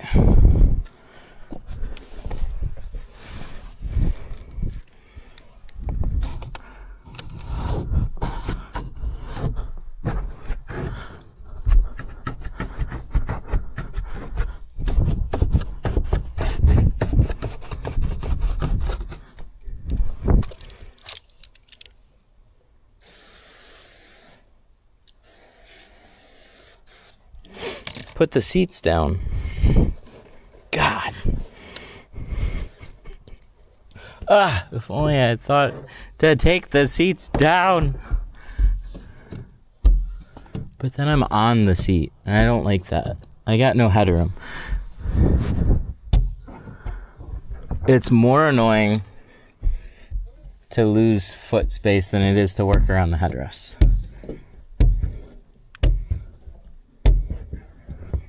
Should I put this on a head cam really quick? Let's try it. Just take the window out. There we go. What tool is that? Scrubber? It's like a bulldozer paddle. Hang on. I moved it. There you go. Let's hook this up really quick. We got battery? Yes, we do.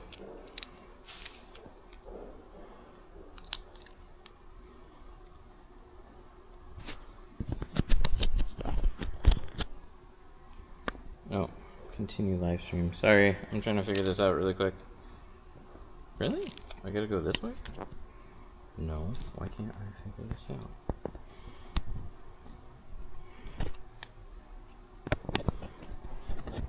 Okay, I guess we'll push it in like that. We're gonna take off my neck mount. We're gonna put on a head mount.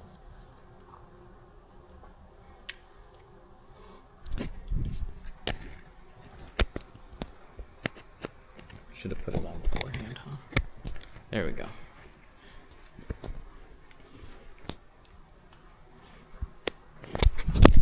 Just kidding. Now it slipped.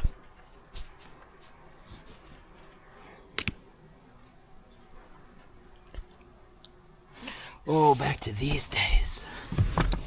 I forgot what these days are like. Is this gonna work? So you have headroom, or you have this space.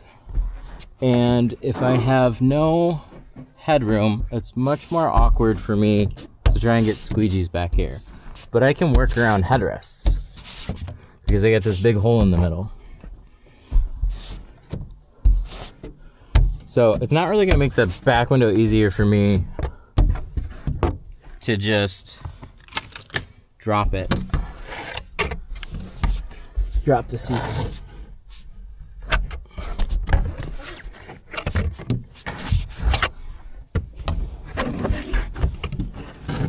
Oh, good times. This is a flashback already. I haven't had to do one of these in a long time. So much dollar. 16 years. 17. Are we on 17 yet?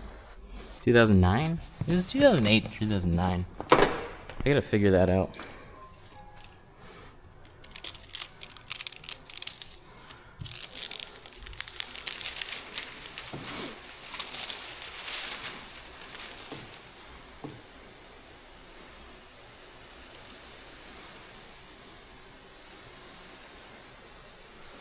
So yeah, I wanted a head mount just to do back windows and windshields.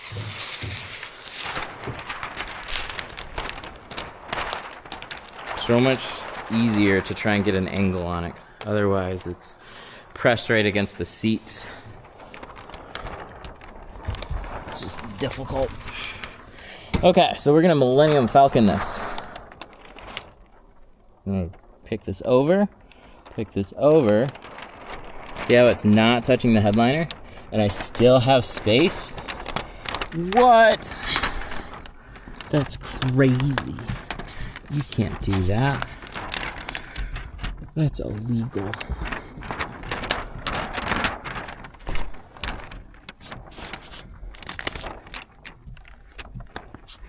You know what? After not having a head cam for a long time, I don't miss it. This is bullshit. I don't like it. I like my neck mount better with a lightweight camera. How did I do this for so long? Holy.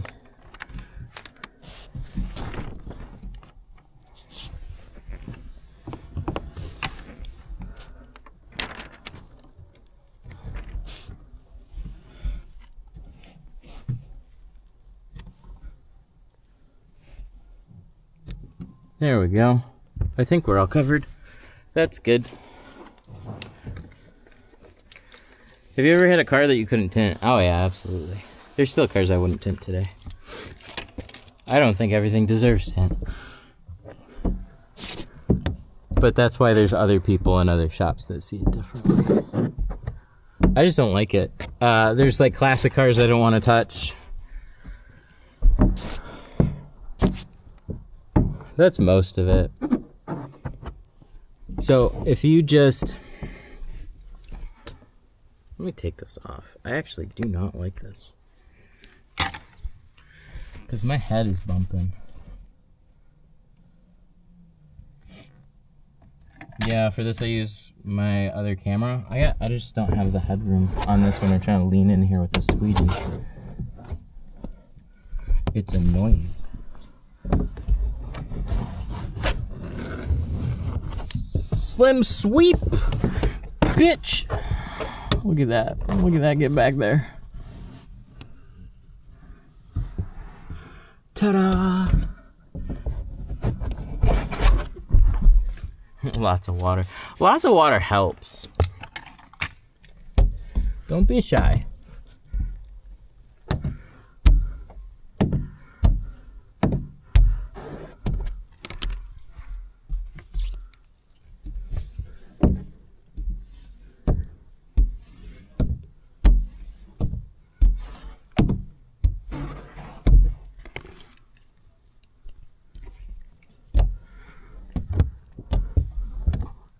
What do you get to get the GoPro to be wireless?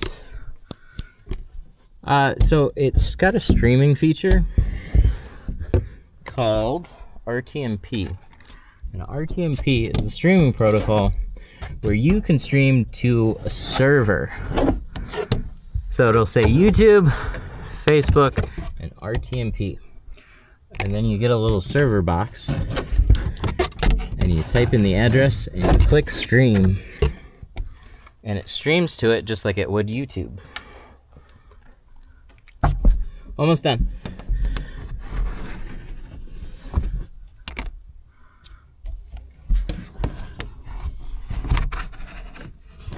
So there's some confusing ones. I found a handful on Amazon. They just have a bit of a annoying setup process. This one's, it's buried back here. This thing right here. Febon. They made it simple. They give you an address right there that you stream to, and they have on their site, and then it outputs HDMI. But even then, sometimes you can have network issues. So like,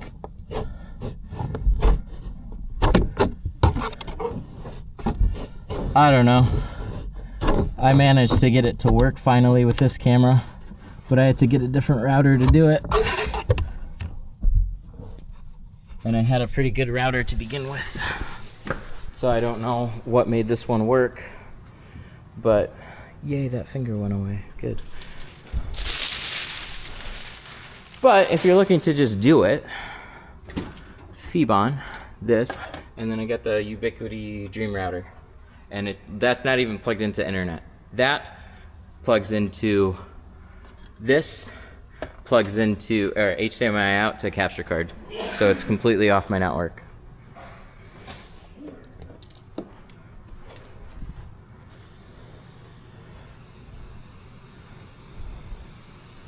And one more pro tip. Don't bother with GoPro. Get Osmo. GoPros overheat. They fucking, I don't know what they did, but they can't make a camera that doesn't overheat to save their life, and they've been like that for the past like 4 or 5 years now. I put heat sinks on it and I couldn't get it to not overheat.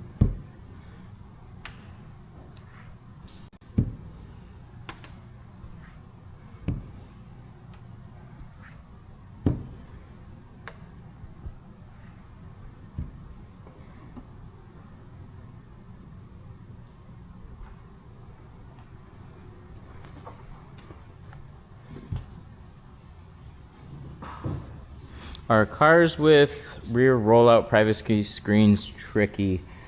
Not usually, because they'll roll down into the deck lid, so they won't. Why did I throw that one away? I want that. So they won't stick out too bad, and you can work past them.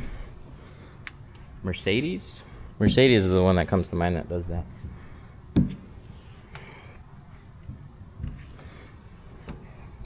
Yeah, BMW would do that too.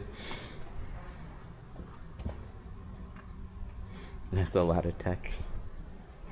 It's just a window tint stream.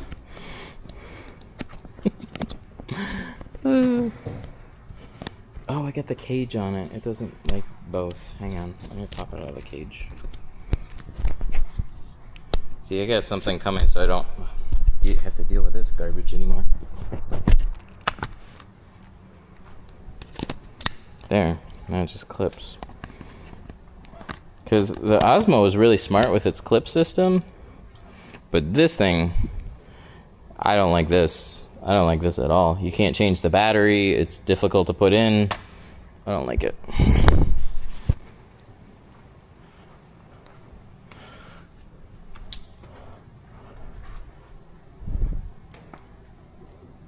It's crazy how far you've come already. Yeah, we've done a whole bunch of different stuff. Oh, this looks good. We got all that water out.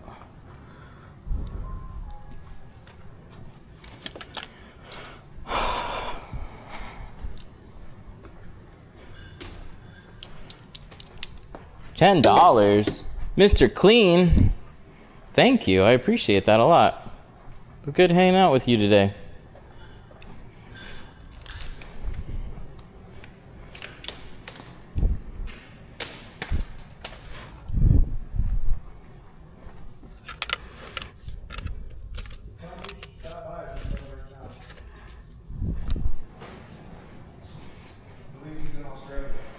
Yeah, if he ever comes to Michigan, you can definitely stop by.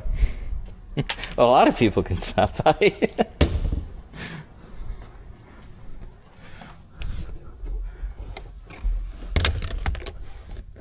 Alright, let's clean this up.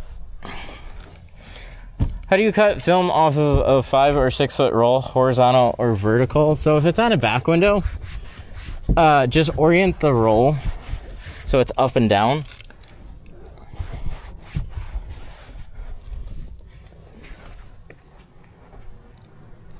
So the roll is, you're gonna unroll it across the window and you're gonna shrink out the top and the bottom.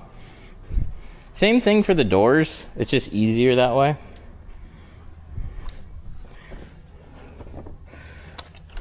The land down under. We go to the Philippines, and that's over in the same time zone.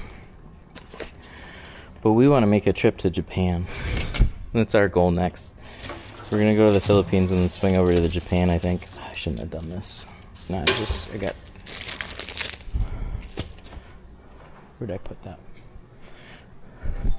Oh, that's a dryer sheet.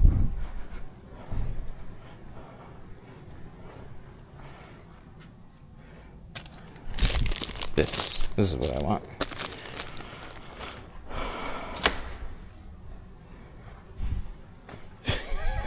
Philippines has the lady boy. I think Thailand probably as well. I think if you look hard enough, you'll probably find them everywhere. But would you believe they actually have regular people there too?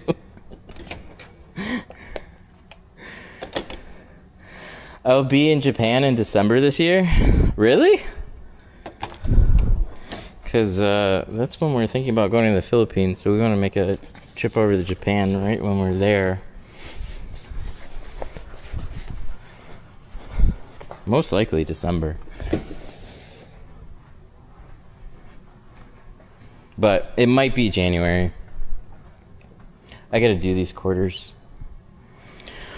But we gotta go grab lunch. So... it's a lady voice in the States too. Any videos in a Corolla back window? I have an old one, or one from a few years back. No, it's a Camry, it's not a Corolla. Corolla's just a regular back window. Why is the camera like that? Algorithms. Okay, well this one is all set except for the rear quarters. I'm gonna run to lunch with my wife. I'm gonna have Mark do the rear quarters. So, thank you all for hanging out today. I will see you probably tomorrow or Wednesday. Singapore a week and the rest Japan. Ooh, that's cool. That sounds like a fun trip. Later. I gotta clean all this